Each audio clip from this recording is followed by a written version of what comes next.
అంతరాయతిమిరోపశాంతయే శాంతపావనమచింత్య వైభవం తం నరం వపుషి కుంజరం ముఖే మన్మహే కిమపి తుందిలం మహః. శరణం కరవాణి శర్మదం తే చరణం వాణి చరాచరోపజీవ్యం కరుణామసృణైః కటాక్షపాతైః కురు మాం అంబ కృతార్థసార్థవాహం. శారదా శారదాంభోజవదనా వదనాంబుజే సర్వదా సర్వదాస్మాకం సన్నిధిః సన్నిధిం క్రియాత్. విమలపటీ కమలకుటీ పుస్తక రుద్రాక్షసస్తహస్తపుటీ కామాక్షి పక్ష్మలాక్షి కలిత విపంచీ విభాసి వైరించి. వాగర్థావివ సంపృక్తౌ వాగర్థ ప్రతిపత్తయే జగతః పితరౌ వందే పార్వతీ పరమేశ్వరౌ.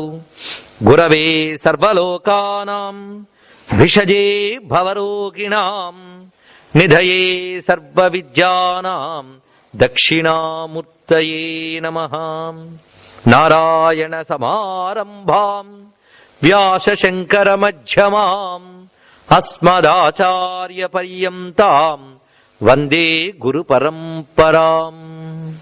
కూజంతం రామ రామేతి మధురం మధురాక్షరం ఆరుహ్య కవితా శాఖాం వందే వాల్మీకి కోకిలం. రామాయ రామభద్రాయ రామచంద్రాయ వేధసే రఘునాథాయ నాథాయ సీతాయా పతయే నమః. గోష్పదీకృతవారాసిం మశకీకృతరాక్షసం రామాయణ మహామాలారత్నం వందే అనిలాత్మజం. ఆంజనేయం మహావీరం బ్రహ్మ విష్ణు శివాత్మకం బాలార్కసదృశాభాసం రామదూతం నమామ్యహం. జాంబవత్సుగ్రీవ హనుమత్ సీతా లక్ష్మణ భరత శత్రుఘ్న పరివార సమేత శ్రీ రామచంద్ర పరబ్రహ్మణే నమో నమః. శివాయ గురవే నమః. శివాయ గురవే నమః. శివాయ గురవే నమః. శ్రీమాత్రే నమః. శ్రీమాత్రే నమః. శ్రీమాత్రే నమః. శ్రీ విష్ణురూపాయ నమః శివాయ. శ్రీ విష్ణురూపాయ నమః శివాయ.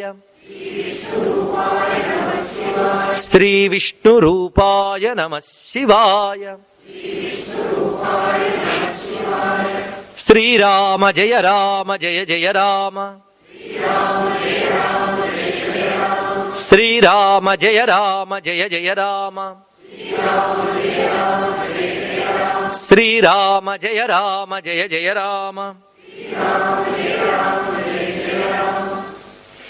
నమో మహద్భ్యో ఋషిభ్యో గురుభ్యో నమః. భగవన్మయమైన సభా సదస్సుకి శమనీయ నమస్సులు సమర్పణ చేసుకుంటూ మన ప్రవచన మహాయజ్ఞాల్లో ఇది చివరి రోజు. ఈ రోజున సుందరకాండ గురించి ప్రస్తావించుకోబోతున్నాం. సుందరకాండ శ్రీమద్ రామాయణంలోని ముఖ్యమైన కాండగా మనందరికీ తెలుసు. పైగా సుందరకాండ అంటే మనందరికి గుర్తొచ్చేది ఎవరు? ఆంజనేయ స్వామి వారు. రామాయణం అంతా రాముడిదైనా సుందరకాండ అంటే హనుమంతుడు గుర్తొస్తాడు. ఏమిటి ఇందుకున్న ప్రత్యేకత? పైగా హనుమద్ ఉపాసకులందరూ కూడా సుందరకాండని ప్రధానంగా పారాయణ చేస్తూ సిద్ధిని పొందడం ఇప్పటికీ కనిపిస్తున్నది. సుందరకాండని చక్కగా పారాయణ చేసుకుని సిద్ధి పొందుతానడంలో సందేహం కూడా లేదు. అలాంటి మంత్రమయమైనటువంటిది ఈ సుందరకాండ. రామాయణం వేద సమం అన్నాడు వాల్మీకి అన్నాడు. రామాయణం అంతా వేదము వలె మంత్రమయంగా రచించారు. అయినప్పటికీ ప్రత్యేకించి సుందరకాండ ఒక విశేషం. పైగా వాల్మీకికే సుందరకాండ చాలా ప్రత్యేకం అనిపించింది. అందుకే ఇతర కాండల పేర్ల కంటే ఈ కాండ పేరు కొంచెం ప్రత్యేకంగా విశేషంగా పెట్టాడు. ఇతర కాండల పేర్లకు మీకు స్పష్టంగా అర్థం తెలుస్తూనే ఉంటుంది.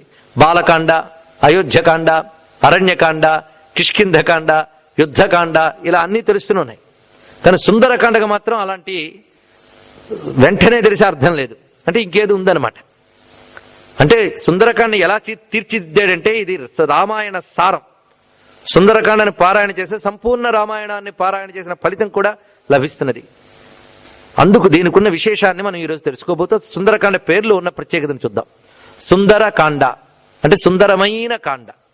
సుందరకాండ గురించి చెప్తూ మనకు ప్రసిద్ధమైన శ్లోకం ఉంది. సుందరే సుందరో రామః, సుందరే సుందరీ కథ, సుందరే సుందరీ సీత, సుందరే సుందరం వనం, సుందరే సుందరం కావ్యం, సుందరే సుందరం కపిః, సుందరే సుందరం మంత్రం, సుందరే కిం న సుందరం అన్నాడు. అంటే సుందరంలో సుందరం కానిదేముంది? సుందరంలో రాముడు సుందరుడు, సీత సుందరి, వనము సుందరం, పైగా కథ సుందరం, కావ్యం సుందరం, కపి సుందరుడు. కపి అంటే ఎవరు? ఇంకా స్వామివారు. దాని తర్వాత సుందరే సుందరం మంత్రం అన్నాడు. సుందరే కిం న సుందరం, సుందరంలో సుందరం కానిదేముంది అన్నాడు. ఇక్కడ అంతా సుందరమేట. అంటే ఏమిటి సుందరం చూద్దాం. సుందరంలో రాముడు సుందరుడు అంటే మిగిలిన ఎక్కడ రాముడు సుందరుడు కాడా అంటే పాపం కూడా వస్తుంది మనకి. రాముడు ఎక్కడైనా అందగాడే, కానీ ఇక్కడ ఒక ప్రత్యేకమైన అందం ఉంది, అదే చూద్దాం. అలాగే సీతమ్మ కూడా సుందరి, ఇక హనుమ సుందరుడు. ఇప్పుడు సుందర శబ్దానికి మంత్రపరమైన అర్థం ఉంది, కావ్యపరమైన అర్థం ఉంది. వాల్మీకి రచన అలా ఉంటుంది. ఒకవైపు మంత్రం కనిపిస్తుంటుంది, మరొక వైపు లౌకికంగా కావ్య లక్షణాలు ఉంటాయి. రెండు ఉంటాయి. మన శరీరంలో ప్రాణశక్తి ఎలా ఉన్నదో కావ్యంలో మంత్రశక్తి అలా ఉంటుందండి. అలా రచించుతారు మహాత్ములు. అందుకే రామాయణంలో ఏకైకం అక్షరం ప్రోక్తం మహాపాతక నాశనం అనడానికి కారణం ఏంటంటే ప్రతి అక్షరము మంత్రమే. సుందరకాండలో శ్లోకాలు చెవిని పడ్డ పాపాలు పోతాయి, అలా సమకూర్చారు. పైగా సుందరకాండ ఒక్కదాని గురించి ఇతర మంత్రశాస్త్ర గ్రంథాల్లో చాలా విశేషం ఉంది ఈ సుందరకాండ గురించి. ఇందులో ప్రథమ శ్లోకం తతో రావణ నీతాయా సీతాయా శత్రుకర్షణ ఇయేష పదమన్వేష్టం చారణ చరితే పథి అనేది ప్రథమ శ్లోకం. ఈ ప్రథమ శ్లోకం స్మరించి ఎక్కడికైనా వెళితే కార్యసిద్ధి జరుగుతుందట. అలాగే అనేక మంత్రాలు ఉన్నాయి ఇందులో. కొన్ని మంత్రాలు మనకు పనికొచ్చేవి కూడా నేను ఇక్కడ సూచిస్తాను. మీరు వెంటనే రాసుకోగలిగితే రాసుకోవచ్చు, లేదా మీరు సుందరకాండ ఇంట్లోకి వెళ్ళి తెలుసుకుని పెద్దలను అడిగినా తెలుసుకోవచ్చు. అలాంటి ఒక మంత్రమయమైనటువంటి సుందరకాండని ఈరోజు మనం వినబోతున్నాం. మనందరం హనుమద్ ఉపాసన చేయబోతున్నాం అనే శ్రద్ధతో మీరు వింటే ఈ పూట మీరు సుందరకాండ వినదాని ఫలితం తప్పకుండా అనుభవిస్తారు. అయితే కావలసింది ఒక్కటే, హనుమంతుడి గురించి వింటున్నాం, రాముడి గురించి చూడని భక్తితో శ్రద్ధతో వినండి. ఇప్పుడు మనందరం సుందరకాండ పారాయణ చేస్తున్నట్టే ఆ భావనతో వెళదాం. సుందరం అంటే అందరికీ తెలిసిన అర్థం ఏమిటి? అందమైనది అని అర్థం. ఇప్పుడు ఇందులో ఏది అందం అంటే రామాయణం అంతా సుందరమే, కానీ ప్రత్యేకంగా దీనికి ఎందుకు పెట్టారనే దానికి 2-3 విశేషాలు ఉన్నాయి. దీనికి సుందరకాండకు మరొకటి బీజకాండ అని పేరుంది. బీజకాండ, బీజం అంటే తెలుసు కదా, సీడ్. బీజంలో చెట్టు అంతా ఉంటుంది. అలాగే సుందరకాండలో రామాయణం అనే వృక్ష లక్షణాలన్నీ ఉన్నాయట. అందుకే దీని బీజకాండ. అందుకే అది బీజాక్షరాలు అని మీరు వినుంటారు. మంత్రాలకి బీజాక్షరాలు ఉంటాయి. బీజాక్షరాల్లో మంత్రశక్తి అంతా దాగి ఉంటుంది. అలాగే ఇది రామాయణ మంత్రశక్తి అంతా దాగి ఉంది దీనిలో, అందుకు బీజకాండ. ఇంకోటి దీనికి హనుమత్ కాండ అని పేరు కూడా ఉన్నది. సుందరకాండ అంటే మనకు హనుమంతుడే గుర్తొస్తున్నాడు. ఎందుకు అంటే ఈ ఒక్క కాండలోనే, ఇంకెక్కడా కనబడదు కానీ ఒక్క కాండలో ప్రత్యేకం ఏంటంటే ఒకే వ్యక్తి చుట్టూ కథంతా నడుస్తూ ఉంటుంది. సుందరకాండలో మొదటి నుంచి చివరి వరకు ఆంజనేయ స్వామి వారే ఉంటారు, ఇంకెవ్వరు ఉండరు. అయ్యా మరి రాముడు ఉన్నాడు, సీత ఉంది, రావణుడు ఉన్నారు, ఇందరూ కనిపిస్తారు కదా అంటే అది కూడా హనుమంతుడు చూసిన సీత, హనుమంతుడు చూసిన రావణాసురుడు, హనుమంతుడు చూసిన రాముడు, హనుమంతుడు మాట్లాడుతున్నది, హనుమంతుడు చూస్తున్నది, హనుమంతుడికి ఏది ఎక్స్పీరియన్స్ అనుభవంలోకి వచ్చిందో అదే ఉంటుంది ఇందులో. అంతా హనుమంతుడి చుట్టూనే తిరుగుతోంది కనుక ఇది హనుమంతుడి కాండ. హనుమంతుడికి మంత్రశాస్త్రంలో సుందరహ అని పేరున్నది. అది అసలైన రహస్యం. ఇది సుందరహ అని మంత్రశాస్త్రంలో చెప్పబడ్డ పేరు. అస్య శ్రీ సుందర హనుమన్ మహామంత్రస్య వాల్మీకి ఋషి అని పరాశర సంహిత అనే మంత్రశాస్త్ర గ్రంథంలో హనుమంతుడికి సుందర హనుమన్ మహామంత్రం అని ఒక మంత్రం ఉంది. అంతేకాదు పద్మపురాణంలో శివుడి వద్దకు దేవతలందరూ వచ్చి ప్రార్థన చేస్తూ జగద్రక్షణ కోసం నారాయణుడు రాముడిగా అవతరిస్తున్నాడు, జగద్రక్షణ కోసం నువ్వు కూడా అవతరించాలి అనంటే తప్పకుండా నేను అవతరిస్తానని చెప్తూ సుందర సుభగ శ్రీమాన్ హనుమాన్ మారుతాత్మజ అనే మాట అక్కడ అంటాడు. శివుడు చెప్తాడు నేను ఎలా పుడతానంటే సుందర సుభగ శ్రీమాన్ హనుమాన్, అక్కడ ముందు సుందర అనే అన్నాడు అక్కడ శివుడు. అంటే సుందర స్వరూపంగా అవతరిస్తున్నాడు. హనుమాన్ ఆంజనేయ అనే 2 కూడా విశేషనామాలు ఆయనకి, అసలు పేరుగా చెప్పడానికి లేదు.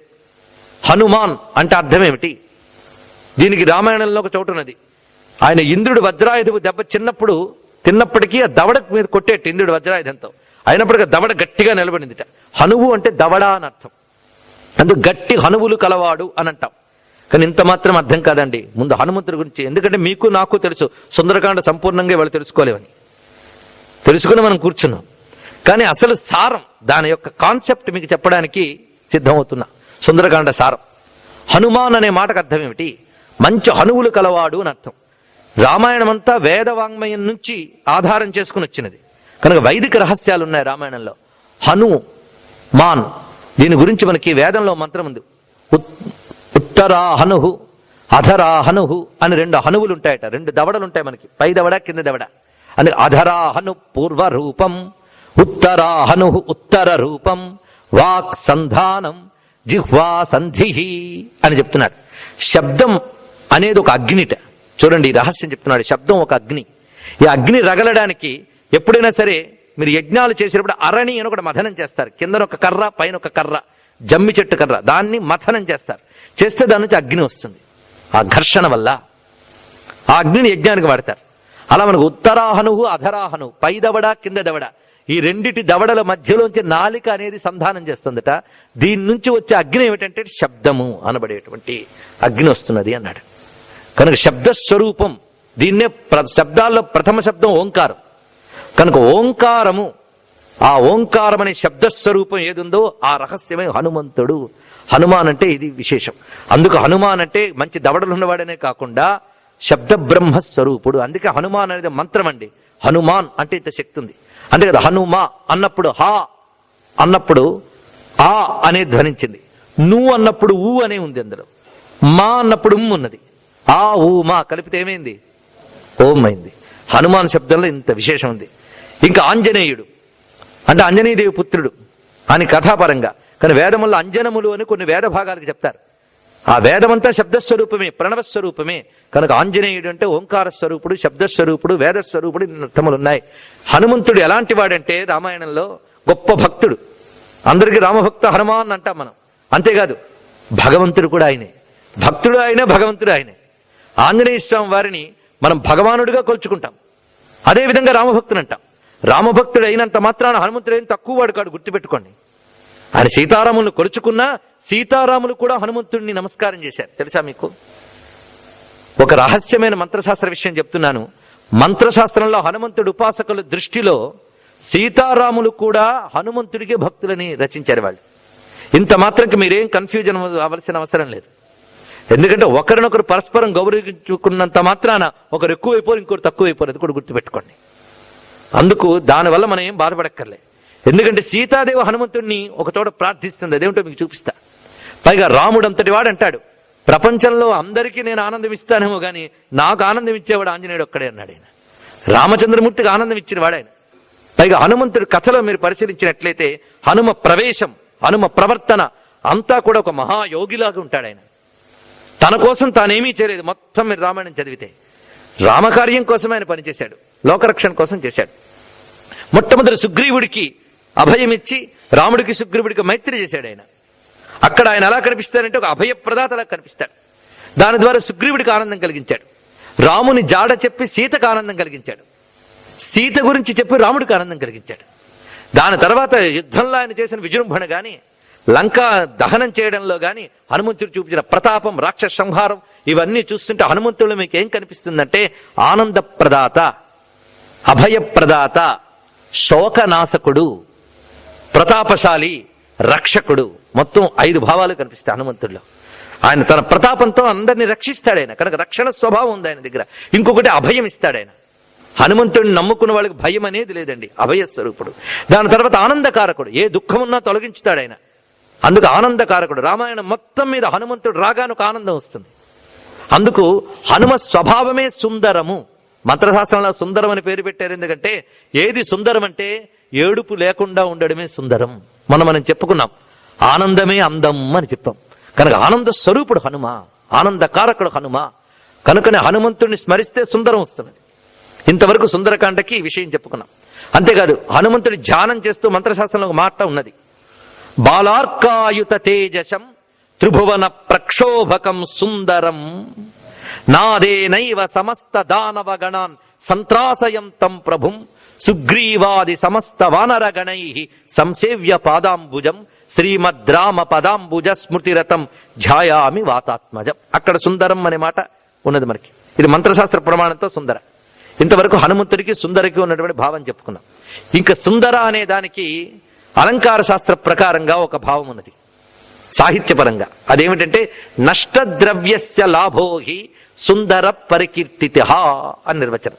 సుందరము అంటే అర్థం ఏంటంటే పోయిన వస్తువు తిరిగి దొరికితే కలిగే ఆనందానికి సుందరమని పేరు. ఇది గుర్తుపెట్టు. నష్టద్రవ్యస్య లాభ సుందర. నష్టద్రవ్యస్య పోగొట్టుకున్న ద్రవ్యం తిరిగి లాభ దొరికితే దానికి సుందరమని పేరు. పోయింది ఇంకా దొరకదు అని వేదన పడుతున్న వస్తువు కలిగితే ఆనందం చాలా గొప్పగా ఉంటుంది. మీరు ఎప్పుడైనా జీవితంలో చూసుంటే తెలుస్తుంది.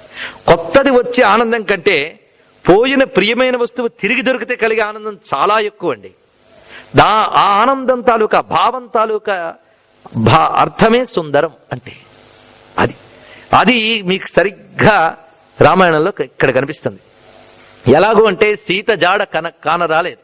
అలాంటి సీత జాడ ఇందులో తిరిగి లభించింది కనుక ఈ కాండలోనే ఆనందం ఉంది. అలాగే రాముడికి సీత జాడ తెలియడం ఎలాగో రాముడు ఎలా ఉన్నాడు ఎక్కడున్నాడు ఈ విషయం కూడా సీతకి ఇందులోనే తెలిసింది. కనుక సీతారాములు ఉభయులకి కూడా ఒకరి గురించి ఒకరికి నష్టమైపోయినటువంటి వారి జాడ గురించి ఒకరికొకరికి తెలిసి ఆనందం కలిగిన కాండ గనక సుందరకాండ. ఈ ఆనందం ఎవడు కలిగించాడు వాడు సుందరుడు. ఎవరు కలిగించారు? ఇంకా హనుమ. కనుక హనుమంతుడిని నమ్ముకుంటే ఏమొస్తుంది అంటే ఆయన చరిత్ర చూస్తే తెలుస్తుంది. సుందరం వస్తుంది. ఏడు పోగొడతాడు, భయం పోగొడతాడు, రక్షిస్తాడు ఆంజనేయ స్వామి వారు. అది ఆంజనేయ స్వామి వారి యొక్క గొప్పతనం. ఈ మొదటి నుంచి ఈ కథలో మనకి ఇటు సీతమ్మ గొప్పతనం కనిపిస్తుంది, రాముడు గొప్పతనం కనిపిస్తుంది, హనుమ గొప్పతనం మూడు ఈ కాండలోనే ఎక్కువ కనిపిస్తాయి. రాముడి యొక్క ప్రతాపాన్ని, రాముడి యొక్క గొప్పతనాన్ని ఇందులో సీతమ్మ వర్ణిస్తుంది చాలా. ఆంజనేయ స్వామి ఇంకా అద్భుతంగా చాలా వర్ణిస్తాడు. ఇక్కడ రాముడు ఎంత అందంగా ఉంటాడు, రాముడు గుణాలు ఎలా ఉన్నాయి, రాముడు ప్రవర్తన ఎలా ఉంది, రాముడు ప్రతాపం ఏమిటి అని రాముడి గుణగణాలన్నీ కూడా హనుమంతుడికి కీర్తిస్తాడు.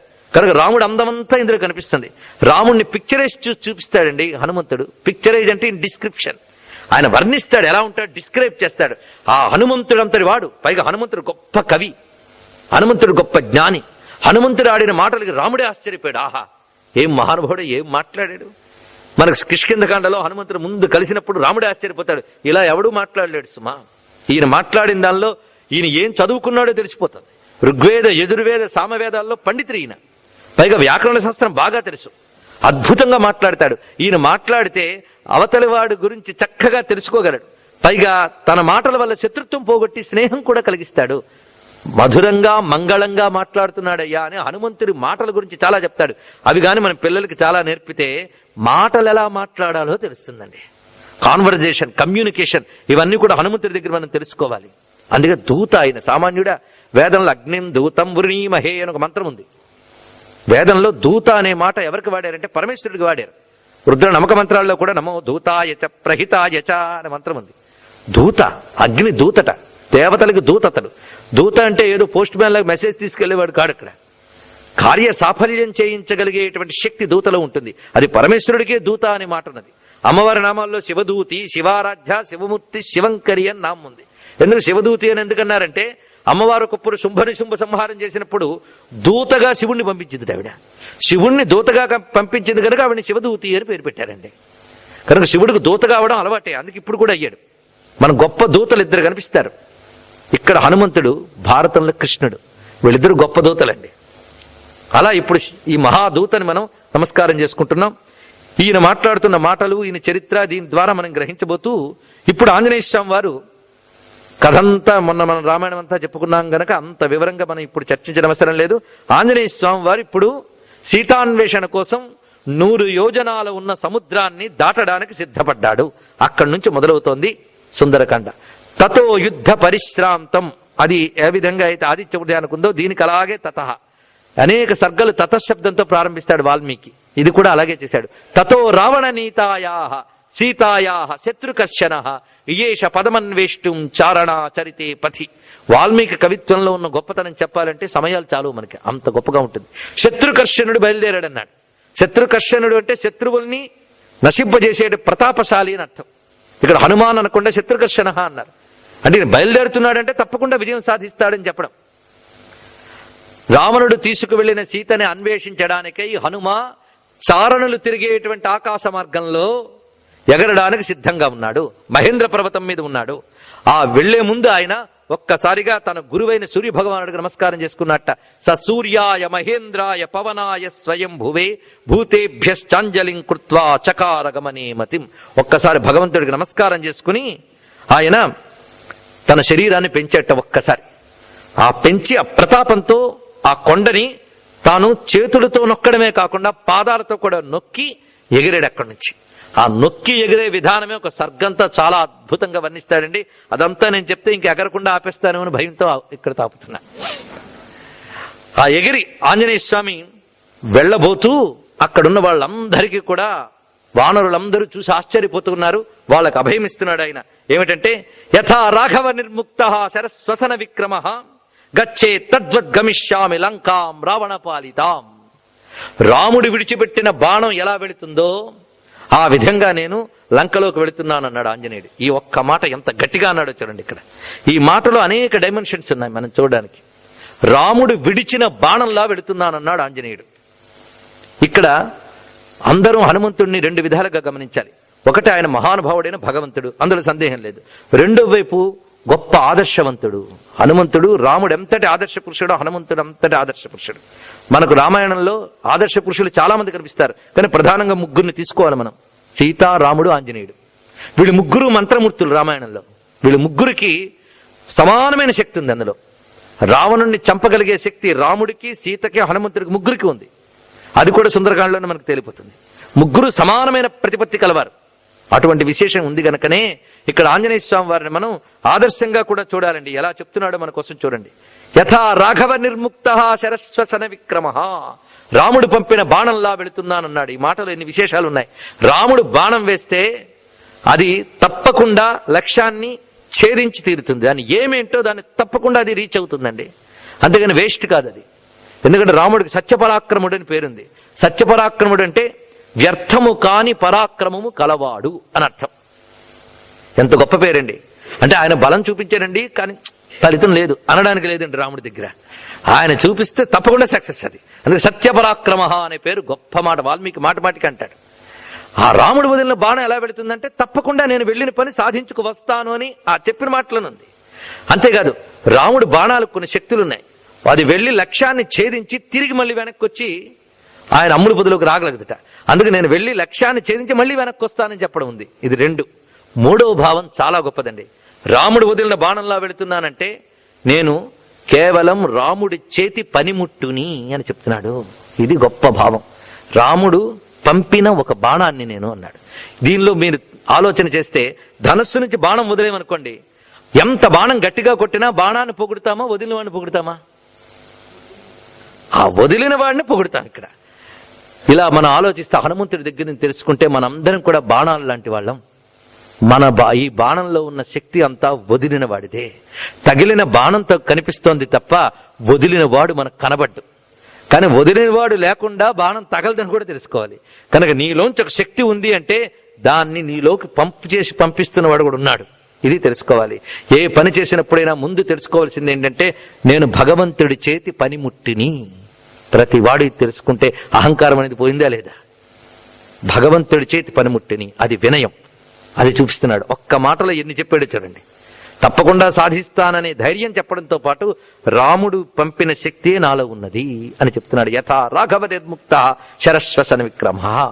అలా వెళ్ళి సీతను అక్కడ చూస్తాను. సీత కనిపించలేదా, అదే వేగంతో స్వర్గలోకానికి వెళ్తాను. అక్కడ ఉంచాడేమో, అక్కడికి వెళ్ళి చూస్తాను. అక్కడ కూడా కనిపించకపోతే మొత్తం లంకని నా తోకతో చుట్టి తీసుకొస్తాను ఇక్కడికి అన్నాడు. ఇది చెప్తున్నాడండి. చెప్పి బయలుదేరుతున్నాడు ఈయన. ఇక్కడ మీరు పరిశీలించితే ఏ పని చేసేటప్పుడైనా ఏవే ఉండాలి. ఇక్కడ యువతరం చాలా మంది ఉన్నారు గనక సక్సెస్ టిప్స్, కెరీర్లో గాని స్టడీస్ లో గాని పైకి వెళ్ళాలి అంటే ఎటువంటి క్యారెక్టర్స్ ఉండాలి, ఎలాంటి ఫీచర్స్ ఉండాలి, దీని ద్వారా మీరు తెలుసుకోవచ్చు. ఫస్ట్ ఉండాలి సెల్ఫ్ కాన్ఫిడెన్స్. అది చూపిస్తున్నాడు. నేను తప్పకుండా వెళతాను, నేను తప్పకుండా సాధిస్తాను. ఇది పాజిటివ్ అవుట్లుక్ ఉండాలి. నా ప్రయత్నం చేస్తగానే చూద్దాలండి అంటే లాభం లేదండి. మొన్న లలితా శాస్త్రం చెప్పినప్పుడు కూడా చెప్పాను, నిరహంకారం కూడా దుర్గుణమే అని. అదే సమయంలో దురహంకారము దుర్గుణమే. ఎలా ఉండాలంటే నేను సాధిస్తానని విశ్వాసంతో పాటు ఆ భగవంతుడు ఉన్నాడు, నేను తప్పకుండా సాధిస్తాను. రెండు ఉండాలి. మన ప్రయత్నము ఉండాలి, ఈశ్వరానుగ్రహం ఉండాలి. దీని గురించి కూడా మీకు భగవద్గీత చెప్పినప్పుడు చెప్పాను కత్తిరితో పోల్చి, మన ప్రయత్నం, మన ఎఫర్ట్ అండ్ భగవంతుడి యొక్క కృప, ఈ రెండు కలిస్తేనే ఏ పనైనా సాధించగలం. అందుకే రెండు చూపిస్తున్నాడు ఈ మాటలో. కనుక ఫస్ట్ కావలసినది అది. ఏ పని చేసే ముందేనా నేను తప్పకుండా అచీవ్ చేయగలను, సక్సెస్ చేయగలను అనేటువంటి కాన్ఫిడెన్స్ ఉండాలి, పాజిటివ్ అవుట్లుక్ ఉండాలి. అది హనుమంతుడి దగ్గర నేర్చుకోవాలి. దాని తర్వాత ఆంజనేయ స్వామి బయలుదేరి ఎగిరి వెళుతూ ఉన్నాడు. ఆ వెళుతూ ఉండగా తోవలో సముద్రుడు అంటే తెలుసు కదా, సముద్రం, సాగరం. ఆ సాగరుడు అని పేరు ఎందుకు వచ్చింది మనకి? సగరులు తవ్వినటువంటి చోటులోకి వచ్చింది ఈ జలమంతా కూడా, అందుకు సాగరము అని పేరు. సాగరం రావడానికి కారణం సగరులు అనే చక్రవర్తులు. ఈ సగరులు అనే చక్రవర్తులు సూర్యవంశంలో వాళ్ళు, రాముడికి చాలా పూర్వీకులండి. ఈ సాగరుడు అనుకుంటున్నట్ట ఆంజనేయ స్వామి వస్తూ ఉంటే, ఆహా, రామకార్యం మీద ఈయన బయలుదేరాడు. నేను ఆ రాముడి పూర్వీకుల వల్ల తయారైన వాడిని నేను, కనుక నేను రాముడికి ఏదైనా సాయం చేయాలి. కాబట్టి రామకార్యం మీద వెళుతున్న హనుమంతుడికి కాస్త ఆతిథ్యం ఇస్తాను అనుకున్నాడు. మీరు ఎప్పుడైనా గమనించండి, మనం వెళుతున్న అడవి గాని, భూమి గాని, నీరు గాని, ఆకాశం గాని జడ పదార్థాలు కావు. వాటికి భగవద్ అధీనమైన ఈశ్వర శక్తులు, దేవతా శక్తులు ఉంటాయి. అందుకే మనం భూమికి, నీరుకి, చెట్టుకు, పుట్టకు అన్నిటికీ నమస్కారం చేస్తాం. ఇలా మీరు భావించితే మీకు అన్నీ రక్షిస్తాయి. ఆకాశం రక్షిస్తుంది, భూమి రక్షిస్తుంది, జలము రక్షిస్తుంది. వాటిని జడ పదార్థాల్లా చూడొద్దు. ఇది ఇక్కడ తెలుసుకోవాలి. ఆ సముద్రుడు ఏమనుకున్నాడంటే, రాముడి కోసం సాయం చేయాలి అంటే హనుమంతుడికి ఏదైనా మనం చేస్తే రామకార్యానికి సాయం చేసినట్లే అనుకుని తన లోపల, అంటే సముద్రం లోపల ఒక పర్వతం ఉందిట. దాని పేరు మైనాకుడు అనే పర్వతం. ఈ మైనాకుడు అనే పర్వతం వద్దకు వెళ్లి ఆయన రిక్వెస్ట్ చేశాడు. ఏమని? మైనాకమా, నువ్వు ఒక్కసారి పైకి వస్తావా? హనుమంతుడికి నువ్వు కాస్త ఆతిథ్యం ఇవ్వాలి. ఆతిథ్యం అంటే తెలుసుగా, హాస్పిటాలిటీ. ఆ మధ్యలో కూర్చోబెట్టి ఆయన కాస్త రిలాక్స్ చేసి పంపిద్దాం. మనం చేస్తే మనకి చాలా మంచిది. పైగా నీకు కూడా చాలా అవసరం సుమా అన్నాడు. ఇక్కడ కూడా చాలా గుర్తుపెట్టుకోవాల్సిన విషయం ఉంది, అందుకు చెప్తున్నా. నువ్వు ఎలా ఉన్నావు ఇక్కడ? ఈ పర్వతం ఎలా ఉందంటేట, ఒకప్పుడు భూమి మీద కొండలన్నిటికీ రెక్కలు ఉండేవట. ఇవన్నీ పురాణ కథలు. జరిగాయా లేదా అని ప్రశ్న వేయడానికి మన హక్కు లేదు. ఇందులోంచి మనం తీసుకోవాల్సిన మెసేజ్ ఏమిటో మీరు గ్రహించండి అంతే. ఒకప్పుడు పర్వతాలకి రెక్కలు ఉండేవి. ఈ రెక్కలతో అవి వేటి మీద పడితే అవి ఎగురుతూ ఉంటే ఇంద్రుడు వచ్చి ఆ రెక్కలు కట్ చేసేవాట, ఖండించాడని. అప్పుడు ఈ మైనాకుడు ఏం చేశాడంటే, వాయుదేవుడి దగ్గరికి వెళ్ళి నాకు రెక్కలు తెక్కకుండా నువ్వు కాపాడవా అని అడిగాడు. అప్పుడు వాయుదేవుడు రికమెండ్ చేసేట ఇంద్రుడిని, ఈయన విడిచిపెట్టు అని. అందరినీ నరకేస్తూ ఉంటే ఈయన ఒక్కడిని విడిచిపెడితే నన్ను అందరూ అంటారు కదా. ఈయన వెళ్ళి సముద్రంలో దాక్కుంటే, భూమి మీద ఉండకుండా సముద్రంలో దాక్కుంటే ఈయన చెయ్యంలే అన్నాడు. అప్పుడు సముద్రంలో దాక్కున్నట్టు ఈయన రెక్కలతో సహా ఉన్నావు. కనుక నువ్వు రెక్కలతో ఇలా క్షేమంగా ఉన్నావంటే కారణం ఎవరు? వాయుదేవుడు. ఆ వాయుదేవుని పుత్రుడు వస్తున్నాడు గనక నువ్వు వాయుదేవుడి పట్ల కృతజ్ఞత చెప్పడానికి ఇప్పుడు నీకు అవకాశం వచ్చింది. ఈ పాయింట్ గుర్తుపెట్టుకోండి. ఒకరి నుంచి హెల్ప్ పొందడమే కాదు, జీవితాంతం గుర్తుపెట్టుకోవాలి. ఇచ్చినవాడు మర్చిపోవచ్చు, కానీ పుచ్చుకున్నవాడు గుర్తుపెట్టుకోవాలి. మనకు రివర్స్ ఉంటుంది. పుచ్చుకున్నవాడు మర్చిపోతాడు, ఇచ్చినవాడు ఎప్పుడు గుర్తుపెట్టుకుంటాడు. వాడికి చేశాడు. ఇదే వచ్చింది ప్రారంభం. కానీ రిసీవ్డ్ వాడు గుర్తుపెట్టుకోవాలండి. ఇది రామాయణంలో కృతజ్ఞత అనే గుణంతాలకు హైట్ చూడాలి మనం. అది గొప్ప గుణాలు. ఈ వర్చ్యూస్ మనం పిల్లలకి చెప్పగలిగితే ఉత్తమమైన మానవ జాతి తయారవదా చెప్పండి. ఇవి గ్రహించాలి. ఇక్కడ గొప్ప మాట చెప్తాడు, కృతేషు ప్రతికర్తవ్యం ఏష ధర్మ సనాతన. సుందరకాండలో కోటబుల్ కోట్స్ చాలా ఉన్నాయి, మీరు గుర్తుపెట్టుకోవచ్చు. కృతేషు ప్రతికర్తవ్యం ఏష ధర్మ సనాతన. సనాతన ధర్మం అంటే నిన్ననే చెప్పాను, శాశ్వతం. దానిలో చేంజ్ చేయడానికి లేదయ్యా. ఆ రోజుల్లో అలా ఉందండి, ఈ రోజుల్లో అలా లేదు అని చెప్పడానికి లేదు. చేసిన వాడికి తిరిగి మేలు చెయ్యడం సనాతనమైన ధర్మం. కాబట్టి నువ్వు మేలు చెయ్యి. చూసారా, ఎప్పుడో ఫోర్ ఫాదర్స్ చేస్తే అది గుర్తుపెట్టుకుని ఇప్పుడు చేయాలట. సాగరుడు అదే చేస్తున్నాడు, ఈయన అదే చేస్తున్నాడు. ఎంత గొప్ప గుణం అండి. అందుకు మైనాకుడు ఒక్కసారి లేచెట్ట ఆ సముద్రం నుంచి. దూరం నుంచి వస్తున్నాడు ఆంజనేయ స్వామి వారు. ఓహో, ఇదేదో అడ్డుకుంటోంది అని మహావేగంగా వచ్చి ఒక్కడ తన వక్షస్థలంతో దానొక తాకాడు. కదిలిందిట ఆ పర్వతం. ఆయన ఒక వేగానికి కదిలినా ఆనందించింది. హనుమంతుడు వెళుతూ ఉంటే ఆ పర్వతంపై ఉన్న దేవత, ఆ మైనాకుడు అనేవాళ్ళు లేచాడు. మన భారతీయ సంస్కృతిలో కనిపిస్తున్న ప్రతి ప్రాకృతిక విషయములకు ఉత్తమమైనవి కొన్ని ఉంటాయి. ఇప్పుడు రావి చెట్టు, మర్రి చెట్టు, వీటికి అధిష్టాన దైవం ఉంటాడు. అలాగే పర్వతాలకి, నదులకి అధిష్టాన దేవతలు ఉంటారు. వాళ్ళు కనబడరా అంటే వాళ్ళు మనకు కనబడవలసిన అవసరం లేదు. మనకు కనబడే చరరూపం మనకు పనికొచ్చేటట్టుంది, కానీ వాడికి అధిష్ఠించి ఆ దేవత ఉంటుంది. ఆ దేవతను మాత్రం మనం ప్రసన్నం చేసుకుంటే ఇది మనకు అనుకూలంగా మారుతుంది. ఈ టెక్నిక్ భారతీయ విజ్ఞానంలో ఉంది, ఇంకెక్కడా కనిపించదు. అందుకు ఈ మైనాకుడు అనబడేవాడున్నాడే, వాడికి స్థిర రూపమైన కొండ రూపంతో పాటు దేవతా రూపం ఉంది. ఆ దేవత రూపంతో నిలబడి నమస్కారం చేశాడు. ఆంజనేయ, ఒక్కసారి ఇటు వింటావా?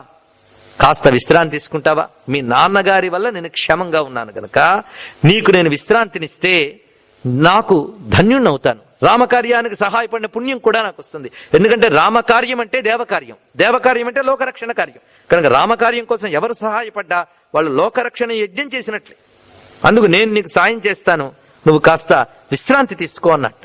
అప్పుడు హనుమ తిరిగి ఆయన నిమిరేట్టండి, ముందు తిరిగి కొట్టాడు కదా గట్టిగా, అందుకు ఆ చోటు నిమిరి నో థ్యాంక్స్ అంటాం కదా మనం ఎవరైనా ఏదైనా ఆఫర్ చేయబోతే, అది ఎలా చెప్పాలో చూడండి హనుమంతుడి దగ్గర.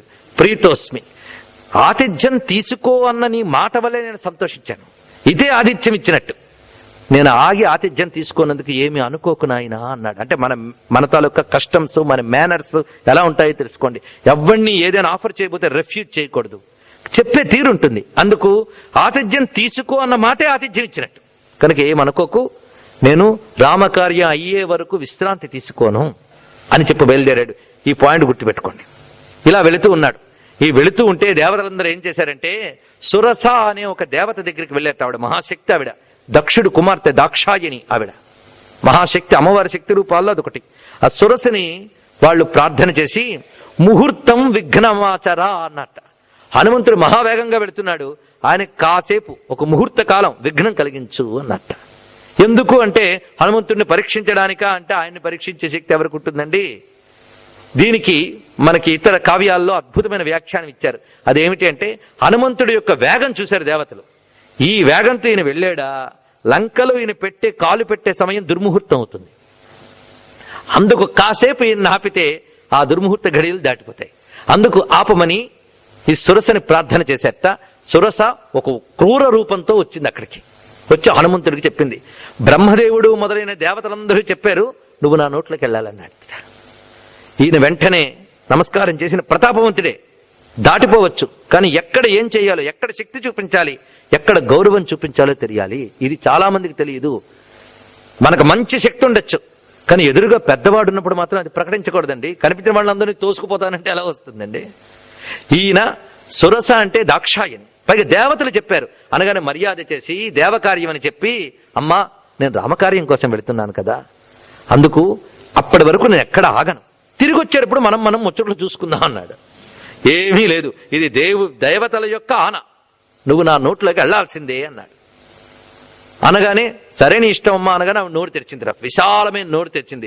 వెంటనే హనుమంతుడు ఏం చేశాడు, తన యొక్క మహాస్వరూపాన్ని క్లుప్తంగా చేశాడు. దానికి ఒక శక్తి ఉంది. రామాయణంలో మానవాతీతమైన శక్తులు ప్రదర్శించిన మహాపాత్ర ఆంజనేయ స్వామి వారు. ఎందుకంటే రాముడు మానవుడుగా ప్రవర్తిస్తున్నాడు గనక ఆ పరిధిలో ఎంత చేయాలో అంత చేశాడు. హనుమంతుడు ఒక్కడే మానవాతీతమైన శక్తిని చూపిస్తాడు. కనుక కామరూపం అనే మహాశక్తి ఉంది గనక ఆయన వెంటనే సంక్షిప్త ఆత్మనస్తనం, తన యొక్క శరీరాన్ని సంక్షిప్తం చేసి వెంటనే ఆమె నోట్లోకి వెళ్ళి మళ్ళీ బయటకు వచ్చేసేట. అమ్మా దేవతలు చెప్పిన పని చేశాను, నీ నోట్లోకి వెళ్ళి వచ్చేసాను, ఇంక నేను వెళ్ళొస్తాను టాటా అన్నట్టు ఆయన. అప్పుడు అమ్మ అన్నది, తెలివైనవాడివయ్యా, నువ్వు వెళుతున్న కార్యమంతా సఫలమగుగాక అన్నది రండి సురసాదేవి. ఇందులో విశేషం ఏంటంటే ఆ మహాశక్తి యొక్క ఆశీర్వచనం లభించడం ఒకటి, ఆ తల్లి యొక్క అనుగ్రహం. రెండవది ఏంటంటే హనుమంతుడు ఇక్కడ యుక్తిని ప్రదర్శించాడు, శక్తిని కాదు. ఇలా వెళుతూ ఉంటే హనుమంతుడు మహావేగంగా వెళుతున్నవాడు ఒక్కసారిగా ఆగిపోయినట్టు అయ్యట. ఏమిటా అని చూశాడు చుట్టూ. చూసేటప్పటికీ క్రింద సింహిక అని ఒక రాక్షసు ఉంది సముద్రంలో. ఆవిడ దగ్గర ఒక టెక్నిక్ ఉంది. అదేమిటంటే నీడని గాని పట్టుకుంటే బింబం ఆగిపోతుందట, దానికి ఆ శక్తి ఉన్నది. అందుకు ప్రతిబింబాన్ని పట్టి బింబాన్ని ఆపింది, షాడోని పట్టి దా ఒరిజినల్ని ఆపింది అనమాట. అక్కడ ఆ విధంగా ఎప్పుడైతే చూశాడు, ఓహో ఈ రాక్షసు గురించి ఆయన ఇదివరకే విన్నాడు. ఎక్కడికెక్కడికి వెళితే ఏమవుతుందో జాగ్రఫికల్ కండిషన్స్ అన్ని నేర్పేట సుగ్రీవుడు ముందే. ఎక్కడికి వెళ్తే ఏముంటుందో మొత్తం చెప్పాడు ఆయన. దక్షిణం వైపు ఎలాంటివి ఉంటాయి, ఉత్తరం వైపు ఎలాంటివి ఉంటాయి మొత్తం వివరించాడు. లేకపోతే రాముడి దగ్గరే చెప్తాడు, అందరూ వింటూ ఉంటారు ఆ విషయం. గతంలో సుగ్రీవుడు చెప్తాడు ఇదంతా కూడా. అప్పుడు రాముడు అంటాడు, ఎంత జాగ్రఫీ నీకు ఎలా వచ్చింది నాయన అని. అప్పుడు సుగ్రీవుడు, మా అన్నగారి దైవల్లో వచ్చింది అన్నట్టు. వాళ్ళ అన్నగారు ఎవరు, వాలి. ఆయన దేశమంతా వెంట పెట్టేట్టు ఇవన్నీ. ఆ పరిగెత్తడంలో మొత్తం జాగ్రత్త తెలిసిపోయింది ఆయనకి. కనుక ఒక్కొక్కసారి మనకు టైం బాగోలేనప్పుడు కూడా పాఠాలు చాలా నేర్చుకోవచ్చండి ఆయన గారికి. అందుకు తెలుసుకున్నాను అన్నాడు. అప్పుడు సుగ్రీవుడు చెప్పింది గుర్తొచ్చింది, ఓహో ఇక్కడ ఒక సింహిక అని ఒక మహాశక్తి ఉంది అని. ఆయన ఏం చేశాడంటే తన ప్రతాపంతో ఒక్కసారి విదిలించట. ఈ విదిలింపు ఇక్కడ ఎఫెక్ట్ ఇచ్చింది. వెంటనే అది ఏం చేసింది, నోరు తెరిచి మింగాలని చూసింది.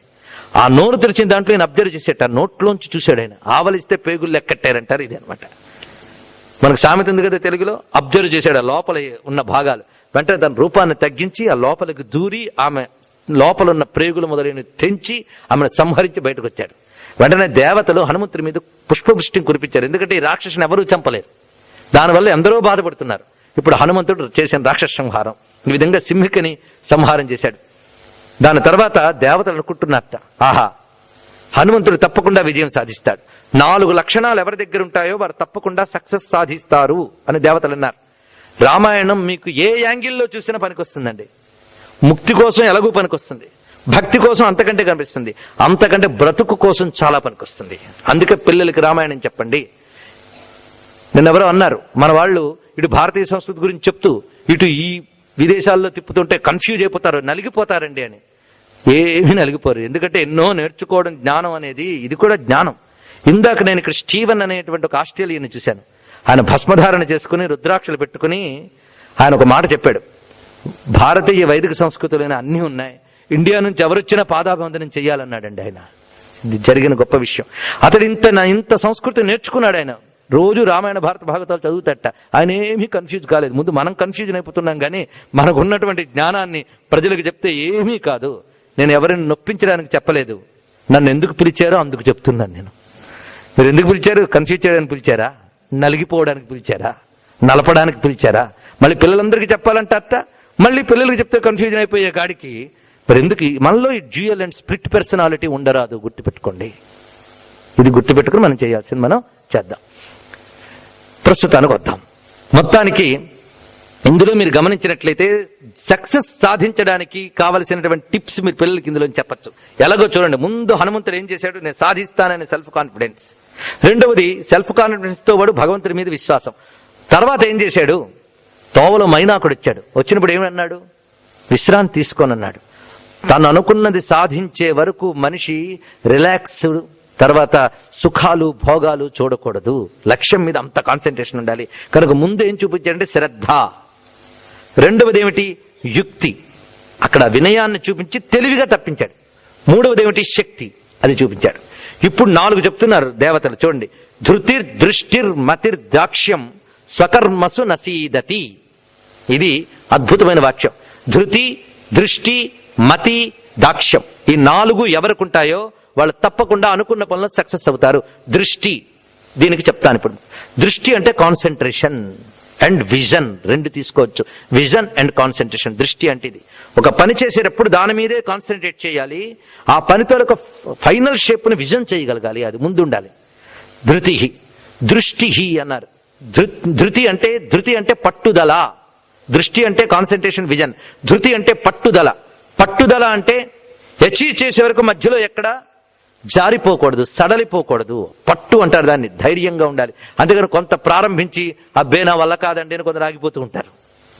మనకి భక్తుడు చెప్పాడు కదా, ఆరంభింపరు నీచమానవులు విఘ్నాయాస సంత్రస్తులై ఆరంభించి పరిత్యజింతురు. కొందరు విఘ్నాల స్థాయమును భయపడి ఆరంభించట. కొందరు స్టార్ట్ చేస్తారు, మధ్యలో భయపడిపోయి వదిలేస్తారు.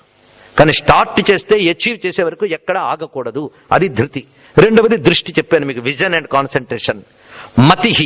మతి అంటే తాను చెయ్యబోయే పనికి సంబంధించిన కంప్లీట్ నాలెడ్జ్ అది ఉండాలి. చెయ్యబోయే ఒక పనికి సంబంధించిన నాలెడ్జ్ ఉండాలి. దీన్ని మతి అంటారు. అది మతి ఉందా లేదా అని అంటూ ఉంటాం లోకంలో. దానికి సంబంధించిన నాలెడ్జ్ బుద్ధికి ఉండాలి. తర్వాత దాక్ష్యం అంటే కెపాసిటీ అని, చెయ్యడానికి తగ్గ సమర్థత. ఈ 4 ఎవడుకుంటాయో వాడు తప్పకుండా సక్సెస్ సాధిస్తాడని దేవతలు చెప్పారండి. ధృతి దృష్టి మతి దాక్ష్యం స్వకర్మసు నసీదతి. ఇది ఆంజనేయ స్వామి వారి దగ్గర ఉంది గనక తప్పకుండా విజయం సాధిస్తారన్నారు. మొత్తానికి హనుమ సముద్రం దాటి ఒక్కసారి ఆ లంకలో త్రికూటం అనే కొండ మీద వాలేడు. ఒక్కసారి అది సంధ్యా సమయం. అక్కడి నుంచి మొత్తం లంకను పరిశీలిస్తున్నాడు. ఇక్కడ ఆంజనేయ స్వామిని చూస్తే కేవలం సీత జాడ తెలుసుకోవడానికి మాత్రమే ఆయన రాలేదు. రాముడు ఆయన మీదే నమ్మకం పెట్టుకున్నాడు. నమ్మకం ఏంటి? ఆయనకు తెలుసు, లేకపోతే ఆయనకే ఉంగరం ఇస్తాడు ఎందుకైనా? ఆయనకు తెలుసు ఈయన వెళ్ళి సాధిస్తాడు అని. ఇక్కడ హనుమంతుడు మనం చూసేటప్పుడు సీత జాడ తెలుసుకోవడం కాదు, ఒక పని చేసేవాడు తర్వాత పని గురించి కూడా ఆలోచించాలి. తర్వాత పని ఏమిటి? యుద్ధానికి రావాలి వీళ్ళందరూ. యుద్ధానికి వచ్చి లంక మీద అటాక్ చేయాలంటే లంకను ముందు స్టడీ చేయాలి, అబ్జర్వ్ చేయాలి. అది అవునా లేదా? అందుకని అక్కడి నుంచే మొదలెడుతున్నాడండి. రెండూ కనిపిస్తా హనుమంతుల్లో. మొత్తం లంకా నగరాన్ని ఆ కొండ మించి చూస్తున్నాడు. అంటే ఏరియల్ వ్యూలో మొత్తం చూస్తున్నాడు ఆయన. ఆ చూసి ఆ లంకా నగరం ప్లానింగ్ ఎలా ఉందో పరిశీలిస్తున్నాడు. ఆ డిఫెన్స్ ఎలా ఉంది, ఆ ఇంటర్నల్ డిఫెన్స్ ఎలా ఉంది, ఎక్స్టర్నల్ డిఫెన్స్ ఎలా ఉంది, వాడు ఏ విధమైన ప్రొటెక్షన్స్ తీసుకుంటున్నారో చూస్తున్నాడు. లంకానగరం యొక్క వైభవాన్ని పరిశీలిస్తున్నాడు. ఇదంతా గమనించుతూ అనుకుంటున్నట్ట, లంకలోకి వెళ్ళడం తేలికైన విషయం కాదు. మొత్తం వానరులందరూ రాగలరా అంటే అది సందేహమే. నాలా రాగలిగే వాళ్ళు 4-5 ఉంటారేమో, అంతకు మించి రాలేరు. ఇవన్నీ ఆలోచన చేసి అసెస్ చేస్తున్నాడు మొత్తాన్ని. తర్వాత ఇప్పుడు నేను లంకలో ప్రవేశించడానికి ఇది సమయం కాదు, కొంత వెలుగు తగ్గాక, కొంత చీకట వచ్చాక నేను బయలుదేరతాను అనుకుంటూ సమయం కోసం చూస్తున్నాడు. ఈ లోపల సూర్యుడు అస్తమించాడు, సంధ్య వాలుతున్నది. ఆ సమయంలో ఆంజనేయ స్వామి పుషదంశక మాత్ర సన్ అంటున్నాడు ఇక్కడ వాల్మీకి. బభూవ అద్భుత దర్శన. హనుమంతుడు పరాక్రమించి పెరిగిపోయినప్పుడు అద్భుతమే, తనను తాను తగ్గించుకున్నప్పుడు అద్భుతమే. రెండు. ఇప్పుడు అంత స్వరూపాన్ని చిన్నగా చేసుకున్నట్ట. ఎంత చిన్నగా చేసాడంటే పుషదంశక అంటే పిల్లి అని అర్థం. ఒక పిల్లి, క్యాట్, లైక్ ఏ క్యాట్. ఒక పిల్లి ఎంత ఉంటుందో అంత పరిణామంలోకి మారేట ఆంజనేయ స్వామి. మారి నెమ్మదిగా అడుగు పెట్టబోతున్నాడండి. ఆ అడుగు పెట్టబోతూ ఉండగా ఎవడరా నువ్వు అని మాట వినిచింది. కస్త్వం అనే మాట వినబడిందిట. ఎవడరా నువ్వు అనగా హనుమంతుడంతటి వాడిని అంటే ఎలా ఉంటుందండి? మనం సమాజంలో గౌరవం పొందుతున్న వాళ్ళం ఏదో ఒక ప్రాంతానికి వెళ్ళినప్పుడు ఎవడో ఏకవచనంలో సంబోధిస్తే ఒక్క కోపం వస్తుందా లేదా? అందుకు హనుమంతుడికి అలా రాగానే ఒక్కసారి చూసేట్టాయన అంటున్న వాళ్ళని. అప్పుడు కళ్ళు ఎలా ఎత్తాడో చూపిస్తారండి. అరటి పూబొమ్మలకు పై నీ దొరలవో నీ డిప్పలైనట్టి వగుకను రెప్పలార్చి అని విశ్వనాథ సత్యనారాయణ గారు ఇక్కడ కల్పవృక్షంలో వర్ణిస్తారు. అరటి పువ్వు మీకు తెలుసు కదా, అరటి పువ్వు అంటే పిల్లలకి మీరే వర్ణించి చెప్పుకోవచ్చు. అరటి పువ్వు పైన ఒక రకరకాల డిప్పలు ఉంటాయి. అవి కొంచెం రెడ్డిష్ గా ఉంటాయి, కొంచెం ఎల్లోయిష్ గా ఉంటాయి, పింక్ గా ఉంటాయి. ఒక్కొక్క డిప్ప చూస్తే ఎలా ఉంటుందో అలా ఉన్నాయట హనుమంతుడి కనురెప్పలు. అవి ఇలా ఎత్తి చూసేట. పిక్చర్ చేయడం చూడండి. ఇది కళ్ళెత్తి చూసి, అప్పుడు ఇది సమయం కాదు, ఎంత పౌరుషం వచ్చినా సమయం చూడాలండి. ఎక్కడ పెడితే అక్కడ పౌరుషంతో మాట్లాడడానికి వీల్లేదు. అందుకు వెంటనే అన్నాడు, ఏం లేదు, లంక చాలా బాగుంటుందని విన్నాను, ఒక్కసారి చూసొస్తా అన్నాడు. వీల్లేదు, వెళ్ళడానికి వీల్లేదు అందుట. ఇంతటి రాజధాని మరి ఎవ్వరు చూడక యున్న గొప్ప ఏమంతగా కట్టుకోవలేన్ అన్నాడు ఆయన. ఎంత గొప్ప రాజధాని ఎవరు చూడకపోయిన కాడికి ఎందుకు కట్టుకోవడం అన్నాడు ఆయన. అంటే ఈమె చూసి, ఇతను మాట్లాడుతున్న తీరు చూసి ఇతనేదో తప్పించుకెళ్ళిపోదామని చూస్తున్నాడు అంతే. ఇప్పుడు వెంటనే ఆమె ఏం చేసిందంటే, తతకృత్వా మహానాదం సావై లంకా భయావహం తలేన వానర శ్రేష్టం తాడయామాస వేగత. మహాకోపంతో అరచేత ఒక్కడు కొట్టింది. చూడడానికి చిన్నగా కనిపిస్తున్నాడు కానీ ఒక్కడు కొట్టింది. కొట్టగానే ఆయనకు ఒక్కసారి కోపం వచ్చిందండి. తతస్స కపిశార్దౌలో లంకయా తాడితో భృశం ననాద సుమహానాదం వీర్యవాన్ పవనాత్మజ అని ఒక్కసారి నాదం చేశాడు, గర్జన చేశాడు. గర్జన చేసి తన ఎడమ చెయ్యి పైకెత్తి తత సంవర్తయామాస వామహస్తస్య సౌంగులి, తన యొక్క ఎడమ చేతిని పైకెత్తి ఆ వేళ్ళని చేసి పిడికిలుగా చేసి ఆమెకు ఒక్క గుద్దు గుద్దేటండి. ఎంత గుద్దాడంటే చచ్చేటట్టు కాకుండా గుద్దేటాను. ఆయన గుద్దితే బతుకుతారండి ఎవడైనా మళ్ళీ ఆయన. ఎందుకంటే పాపం స్త్రీ అని జాలిపడ్డాడు ఆయన. స్త్రీ పట్ల ఒక కరుణ అనే భావం ఉంటుంది మనకి. స్త్రీని అనవసరంగా హింసించరాదు, కొట్టరాదు అని. అయినా రాక్షసి ఆమెను గట్టిగా కొట్టాడు. ఆమె ఆ దెబ్బకి కింద పడిపోయి కొంతసేపటికి తేరుకుని లేచి ఈయనకి నమస్కారం చేసి, కృపాంచకార తేజస్వి మన్యమాన స్త్రియంతు తాం ప్రసీద సుమహాబాహో త్రాయస్వ హరిసత్తమ. ఇక్కడ హనుమన్ మంత్రం ఉంది, ఆ రహస్యం మీకోసం చెప్తున్నా. ప్రసీద సుమహాబాహో త్రాయస్వ హరిసత్తమ. ఓ మహాబాహు అయిన ఆంజనేయ, ప్రసీద, ప్రసన్నుడివై నన్ను రక్షించు. చూశారు, ఈ మాట మామూలుగా చేసే స్తోత్రం లేదు, ఒక దేవతని స్థుతిస్తున్నట్టుంది. ప్రసీద అనే మాట ఎవరికంటాం? దేవతలనే అంటాం. సుమహాబాహో, గొప్ప బాహువులు కలిగిన ఆంజనేయ, త్రాయస్వ, రక్షించు. రెండున్నాయి, ప్రసీద, త్రాయస్వ. హరిసత్తమ అంటే వానర శ్రేష్ఠ అని అర్థం, కాపాడవయ్యా అని. ఇది ప్రధాన మంత్రం అండి. దీనికి మంత్రశాస్త్రంలో మరొక వాక్యం కలిపి ఉన్నది. ఈ వాక్యం తర్వాత జరగబోయే కథతో సంబంధం ఉంది, కానీ ప్రతివారు ఈ శ్లోకాన్ని రాసుకోవచ్చు. ఇది చేస్తేట మానసికమైన దుఃఖాలు పోతాయి, ఏవైనా ఉంటాయి. అది సంజీవ పర్వతోద్ధార, సంజీవ పర్వతోద్ధార మనోదుఃఖం నివారయ, మనోదుఃఖం నివారయ ప్రసీద సుమహాబాహో త్రాయస్వ హరిసత్తమా. రాసుకున్నవారు రాసుకోండి, రాసుకోని వారు రాసుకున్న వారి దగ్గర అడిగి రాసుకోండి. మరొక్కసారి చెప్తా. సంజీవ పర్వతోద్ధార మనోదుఃఖం నివారయ ప్రసీద సుమహాబాహో త్రాయస్వ హరిసత్తమ. ఎందుకంటే సుందరకాండ అంతా మంత్రరాశి, దేనికి అక్కడ పికప్ చేసేనా మనం చదువుకోవచ్చు. ఇది చెయ్యగానే ఆయన ప్రసన్నుడయ్యాడు. అప్పుడు అన్నదిట, నాకు బ్రహ్మదేవుడు చెప్పాడు, ఎప్పుడైతే ఒక వానరుడు వచ్చి నీకు దెబ్బ కొడతాడో అప్పుడు లంకకు మూడింది, రావణుడికి మూడిందని. కనుక రావణుడికి చెడ్డకాలం వచ్చింది, నువ్వు హాయిగా లోపలికి బయలుదేరు అన్నది. ఈమె చెప్పకపోయినా ఆయన వెళ్తాడండి, కానీ చెప్పి మర్యాద దక్కించుకుందంటే. కనుక లోపలికి వెళ్ళు అనగానే హనుమ అప్పుడు లోపలికి ఎడమ పాదం పెట్టి వెళ్ళేట. మరి రామాయణం ఆధారం చేసుకుని ఆచార వ్యవహారాలు చాలా తెలుసుకోవచ్చు. ఒక ఇంట్లో అడుగు పెట్టేటప్పుడు గుర్తుపెట్టుకోండి, మీ ఇల్లు కావచ్చు, ఇంకోరి ఇల్లు కావచ్చు, కుడి పాదం ముందు పెట్టి వెళ్ళాలి. ఎడం పాదం పెడితే ఎక్కడ పెట్టేమో దానికి నాశనం. ఇక్కడైనా లంకకి దెబ్బ కొట్టడానికి వెళ్ళాడు కనుక ఎడం పాదం పెట్టాడు. మన ఇళ్లలోకి వెళ్ళేటప్పుడు ఎడం పాదం పెట్టడం కాదు, కేవలం కొత్త కోడలకే కుడికాలం పెట్టిరా అని అనక్కర్లే, ఎవరికైనా ఇది చిన్నదే. ఇది మనం పాటించవచ్చు, పెద్ద లాజిక్లు తీయక్కర్లే. ఎందుకు ఎడం పెట్టాలి, ఎందుకు కుడి వై అని మొదలెట్టద్దు దయచేసి. పెద్దవాళ్ళు ఊరికనే చెప్పరని తెలుసుకుంటే సరే. ఆ కుడికాలం పెట్టడం వెళ్ళాలట. ఆయన ఏం చేశాడు, వామపాదం పెట్టేట. చక్రేధపాదం సవ్యంచ శత్రువుడాం శతుమూర్ధని అలా పెట్టి బయలుదేరాడు. అప్పుడు ఈ లంకలో ఉన్నటువంటి పట్టణంలో ఉన్న వివిధములైన ఇళ్లన్నీ చూస్తున్నాడండి. ఆ సమయంలో ఇది సీతాన్వేషణకు బయలుదేరింది మార్గశిర మాసం, ఆంజనేయ స్వామి వారు. ఇది సరిగ్గా ఏకాదశి, ద్వాదశి, త్రయోదశి సమయాలు, పూర్ణమికి ముందు కాలం. ఆ టైంలో ఆయన వెళుతూ ఉంటే ఆ వెన్నెల పైనుంచి కురుస్తున్నది. ఆ చంద్రుడు ఎలా ఉన్నాడో ఇక్కడ వర్ణిస్తారు. చంద్రుడిని వర్ణించడంలో విశేషం ఉంది. అసలు చంద్రుడు ఎలాగున్నాడు అంటే, అసలు ఈయనొక్కడు ఇంతవరకు సీతను చూడలేదు కదా, సీత ఎలా ఉంటుందో తెలియదుట. కనుక సీత ముఖం ఎలా ఉంటుంది అని పోలిక చెప్పడానిక అన్నట్టు చంద్రుడు ఉన్నట్టు. ఇది ఒక వర్ణన విశ్వనాథ్ వారు చాలా చక్కగా చేశారు. ఇందులో రహస్యం ఏంటంటే చంద్ర సహోదరి అంటారు, చంద్రకళ. అమ్మవారిని చంద్రకళా స్వరూపంగా చూపిస్తాం. ఇక్కడ సీత మహాశక్తి, సుందరకాండ గుర్తుపెట్టుకోండి. అంతేకాదు రామచంద్ర అంటాం. కనుక సీతారాములు చంద్రస్వరూపులు, ఆ కళలు అమృత స్వరూపులు. అందుకే ఇక్కడ వర్ణించేటప్పుడు ఎలా వర్ణించారంటే, ఒక రాజు తన సింహాసనం మీద కూర్చున్నప్పుడు ఎలా ఉంటాడో అలా ఉన్నాడు చంద్రుడు అన్నారు. అంటే పట్టాభిషేకం చేసుకున్న రామచంద్రమూర్తిలా ఉన్నాడు అనే భావాన్ని ధ్వనింపజేస్తాడు ఇక్కడ.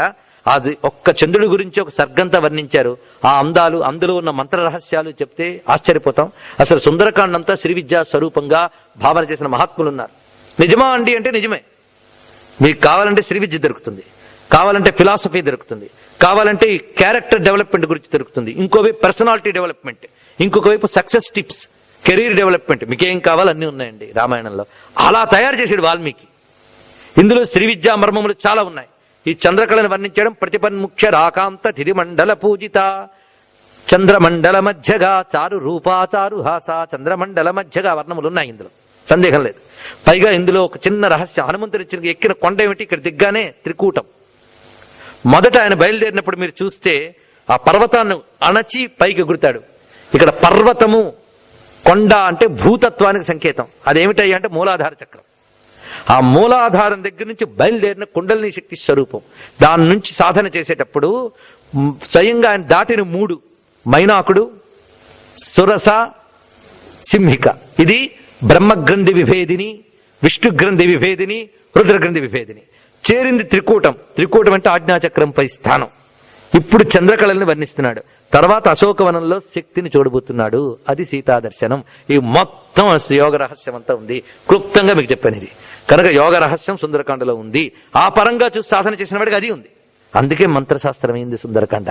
కేవలం సక్సెస్ టిప్స్ కే అయితే మీరు కాంపిటేటివ్ ఎగ్జామ్స్ బుక్ చదువుకుని ఇంట్లో చదువుకున్న మంత్రం అయిపోతుంది కాదు కదా. ఇది అన్నీ ఉన్నాయి దీనిలో. కనుక ఏది కావాలంటే అది మీరు తీసుకోవచ్చు. మొత్తానికి ఈ చంద్రకళని చూస్తూ వెళుతూ ఆయన అక్కడ ఉన్నటువంటి రకరకాల భవనాలు అన్ని అన్వేషించాడు. అందరి భవనాలు చూస్తున్నాడు. ఎక్కడ సీత జాడ కనబడలేదు. అంతఃపురములు గాలించాడు. చిట్ట చివరికి పుష్పక విమానం చూశాడు. ఈ పుష్పక విమానం ఎలా ఉంటుంది? పుష్పక విమానం అంటే మనకు వైమానిక శాస్త్రం గురించి ఒక పెద్ద శాస్త్రం ఉంది. దాని ఆధారంగా ఈ మధ్య కొన్ని రకాలైన ధాతువులను కూడా నిర్మాణం చేశారు కొంతమంది వైదిక పరిశోధకులు. మనం అనుకుంటాం మనకు సైన్స్ లేదని. ప్రాచీనమైన సైన్స్ ఉంది, కానీ మనం నాశనం చేసుకున్నాం. స్వతంత్రం వచ్చిన తర్వాత కూడా మనం మన శాస్త్రాలను అధ్యయనం చేయలేదు. కానీ వారిని విద్యుత్ ఇత్యాది విద్యుత్తుల గురించి, అంటే ఎలక్ట్రికల్ ఎనర్జీని ఎలా తయారు చేయొచ్చో చెప్పే శాస్త్రం ఉంది. భరద్వాజుడు రచించిన వైమానిక శాస్త్రం ఒకటి ఉంది, అందులో పుష్పక విమానం గురించి కూడా వర్ణించాడు ఆయన. ఇప్పుడు ఆ టెక్నాలజీ మనకు పోయింది అనుకోవచ్చు, కానీ ఇందులో వర్ణింపబడింది. ఈ పుష్పక విమానం ఎలా ఉంటుందంటే, మీరు ఊహించుకుంటే హాలీవుడ్ ఫిల్మ్స్ లో స్పేస్ షటిల్స్ చూపిస్తుంటారు, అలా ఊహించుకోవచ్చు. ఇప్పుడు చాలా విశాలమైనది ఇది. ఇందులోంచి మళ్ళీ చిన్న చిన్న విమానాలు అంటూ ఉంటాయి, దీంట్లో ఎక్కడికైనా వెళ్ళి ఎగిరి రావచ్చు. మొత్తంగా దీన్నైనా పట్టుకు వెళ్ళిపోవచ్చు. అందులో ఉన్నట్టు రావణాసురుడు ఇప్పుడు దానిలో విలాసమైన ప్రాంతములు. అది నిజానికి విశ్వకర్మ అనే దేవశిల్పి తయారు చేసింది. ఆయన బ్రహ్మదేవుడికి సమర్పణ చేస్తే బ్రహ్మదేవుడు కుబేరుడికి చూసి ముచ్చటపడి కుబేరుడికి గిఫ్ట్ గా ఇచ్చాడు. ఆయన గిఫ్ట్ గా కుబేరుడికి ఇస్తే ఈయన ఆయన దగ్గర నుంచి కొట్టుకొచ్చాడు. ఆయన యుద్ధం చేసి కొట్టుకొచ్చాడు. ఈయన రాక్షసుడు కదా, రాక్షసులంతా తెచ్చాడు. అది తెచ్చి ఇక్కడ పెట్టుకున్నాడు. ఆ పుష్పక విమానం ఎలా ఉందో అద్భుతంగా వర్ణిస్తాడండి. ఆ పుష్పక విమానం లోపలికి ఈయన వెళ్ళాడు, ఆశ్చర్యపోయి చూస్తున్నాడు. అనేక రకములైనటువంటి భవంతులు, అందులో మళ్ళీ గదులు, విహార స్థలములు, అందులో మళ్ళీ ఉద్యానవనాలు, ఫౌంటైన్స్, ఇవన్నీ కూడా వర్ణించాడు ఇక్కడ. వీటన్నిటిని చూస్తూ వెళుతున్నట్టు స్వామి. అనేక మంది స్త్రీలు, రాత్రి సమయం గనక ఒక్కొక్కరు ఒక్కొక్క అవస్థలో ఉన్నారు. వారి వారి అవస్థల్లో ఉన్న వాళ్ళందరినీ చూస్తూ వెళుతూ రావణాసురుడు అక్కడ పడుకున్నాడు. ఆయన్ని చూశాడు, నిద్రపోతున్న రావణుణ్ణి. అక్కడ కొంత దూరంలో అనేక శయ్యలు ఆ చుట్టూ ఉన్నాయి. అనేక మంది కాంతలు, అందులో దేవకాంతలు, గంధర్వ కాంతలు, మానుష కాంతలు, రాక్షస కాంతలు అందరూ ఉన్నారు. కానీ వాళ్ళందరూ కూడా రావణుడిని వరించి వచ్చిన వాళ్లే తప్ప బలవంతంగా వచ్చిన వాళ్ళు ఎవరూ లేరు. మొత్తం అలాంటి ఉన్నట్టు వాళ్ళందరూ. కొంత దూరంలో ఒక ఆమె మహా తేజస్విని పడుకున్నది. ఆమెను చూసి ఆంజనేయ స్వామి వారు ఈమె సీత అనుకున్నట్ట. ఆవిడ ఎందుకలా అనుకున్నాడు అంటే, ఆమెకున్నటువంటి తెల్లని శరీర కాంతి, ముఖంలో కనబడిన వర్చస్సు, ఇవి చూసి కనకవర్ణాంగీం గౌరీం అంతఃపురేశ్వరీం అన్నాడు. ఇక్కడ బంగారు కాంప్లెక్స్, అంటే గోల్డెన్ కాంప్లెక్స్ తో కూడినటువంటి ఆ బాడీని చూసి ఆమెని సీత అనుకున్న ఆయన, సీతను చూశానని పరవశించిపోయి సహజంగా వానరంలో ఉన్న లక్షణాలు చూపించట. హస్ఫోటయామాస చుచుంబ పుచ్చం, ఒక్కసారి తోకను ముద్దు పెట్టుకుని ఒక దుముకి అక్కడున్న స్తంభం మీద కూడా దూకి కిందకి గెంతేట. గెంతి తర్వాత ఆలోచన చేశాడు, క్షణంలో ఆలోచన చేశాడు. సీత ఎలా అవుతుంది? సీత అయితే ఇలా అలంకారాలు చేసుకుంటుందా? రాముడు లేని వియోగంలో ఆవిడ పడుకుంటుందా? అసలు అలా కళ్ళు మూసుకుని నిద్రపోదు, ఈ అలంకారాలు చేయదు. అంటే హనుమంతుడి ఊహాశక్తి చూడండి ఇక్కడ. ఆయన రాముడిని చూశాడు, రాముడి ద్వారా సీత గురించి విన్నాడు. ఉత్తముడైన రాముని భార్య అయినటువంటి సీతమ్మ ఒక మహాపతివ్రత ఎలా ఉంటుంది, ఎలా ప్రవర్తిస్తుంది నీకు తెలియాలి. అదండి నాలెడ్జ్ అంటే, అదండి జ్ఞానం అంటే, అది అబ్జర్వేషన్ అంటే. అందుకే ఈవిడ సీత కాదు, నేను పొరపాటు పడ్డాను అనుకున్నాడు. అంటే అంత హనుమంతుడు కూడా పొరపాటు పడ్డాడు అనమాట అని మనం ముందు పొరపాటు పడతాం, అవునా లేదా? ఎందుకంటే మనం ఎలాగ అబ్జర్వ్ చేస్తుంటామో తెలుసు. వెంటనే క్వశ్చన్ అండి అని మొదలెడతాం, మహాపాత్రల్ని వెంటనే కించపరచడానికి ప్రయత్నిస్తాం. కానీ రాముడు, హనుమంతుడు, సీత వీళ్ళు ఎప్పుడు తప్పు చెయ్యరు అని నమ్మకం మనకు ఎప్పుడు ఉండాలి. అంతేగాని వాళ్ళ తప్పుల గురించి అనలైజ్ చేసే శక్తి మనకు లేదు. మా రాముడు కనుక తప్పు చేయడు, ఇది ఉండాలండి. మన అమ్మ గురించి, మన నాన్న గురించి ఎవడైనంటే ముందు చెంప పగలగొట్టాలి, ఎందుకంటే మన అమ్మని అన్నాడు గనక. అందుకే మన దైవాన్ని ఎవరిని అనిచే అవకాశం మనం ఇవ్వలేదు, ఇవ్వకూడదు. అందుకు హనుమంతుడు ఇక్కడ పొరపాటు పడ్డాడంటే పొరపాటు కాదు, హనుమంతుడి పొరపాటు కాదు, అక్కడున్న ఆవిడ యొక్క శక్తి అలాంటిది. ఆవిడెవరు? మందోదరి. మండోదరి కాదు, మందోదరి, గుర్తుపెట్టుకోండి. మందోదరి, రావణుని భార్య మందోదరి. ఆవిడ శక్తి అలాంటిది. ఎందుకంటే ఇంతవరకు ఈయన చూసిన వాళ్ళందరూ కూడా రావణుడికి చేరిన వాళ్ళైనప్పటికీ వాళ్ళు భోగాల కోసం, విలాసాల కోసం, లగ్జరీస్ కోసం రాముడి దగ్గరికి చేరిన వాళ్ళు, మన రావణుడి దగ్గరికి చేరిన వాళ్ళు. ఈ మందోదరి ఉందే, ఈవిడ మహాపతివ్రత.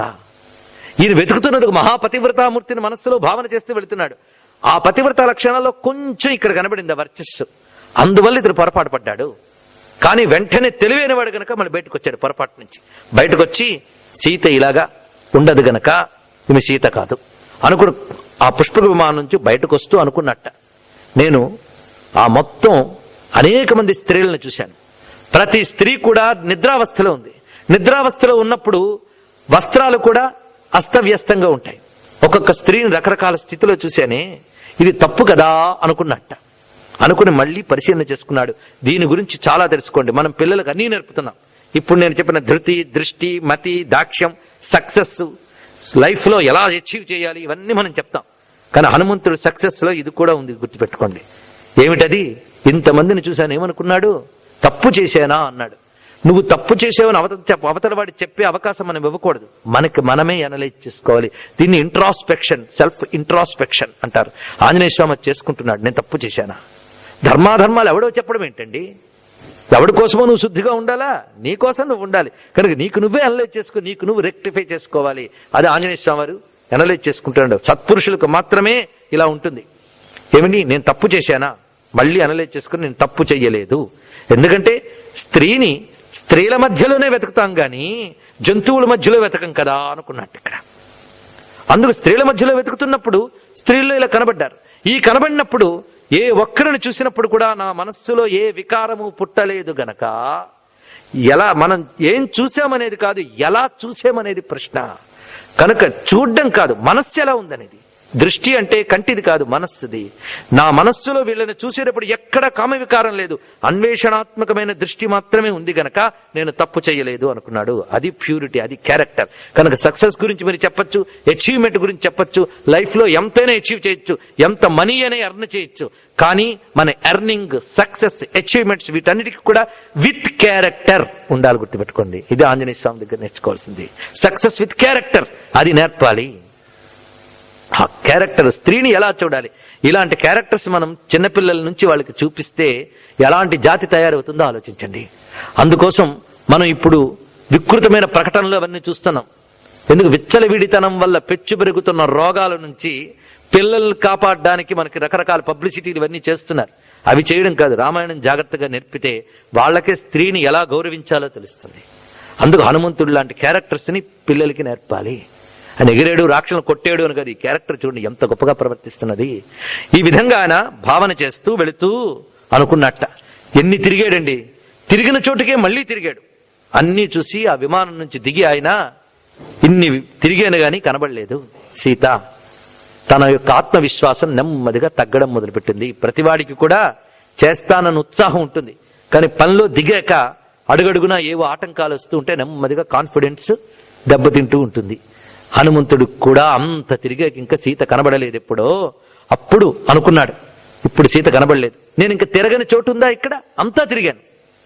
ఇప్పుడు వెనక్కి వెళ్ళి సీతను చూడలేదు అని చెప్తే రాముడు ఉండలేడు, లక్ష్మణుడు ఉండలేడు, తన పని సాధించలేనందుకు సుగ్రీవుడు ఉండలేడు. కనుక నేనేం చేస్తానంటే ఇక్కడెక్కడైనా అగ్ని ఉంటే రగుల్చుకుని అందులో పడిపోతా, లేదా సముద్రంలో దూకుతా. ఇలా అని కాదు, ఇక్కడెక్కడో ఉంటూ మళ్ళీ తిరుగుతా, మళ్ళీ అన్వేషిస్తా, తిరిగిన చోటే తిరుగుతా, ఇంకా ఉంటా. అంతేగాని నన్ను నేను నాశనం చేసుకోను. ఇది గుర్తుపెట్టుకోండి. పిల్లలకి ఇది మీరు నేర్పితే మీరు ఇంట్లో ధైర్యంగా ఉండొచ్చు.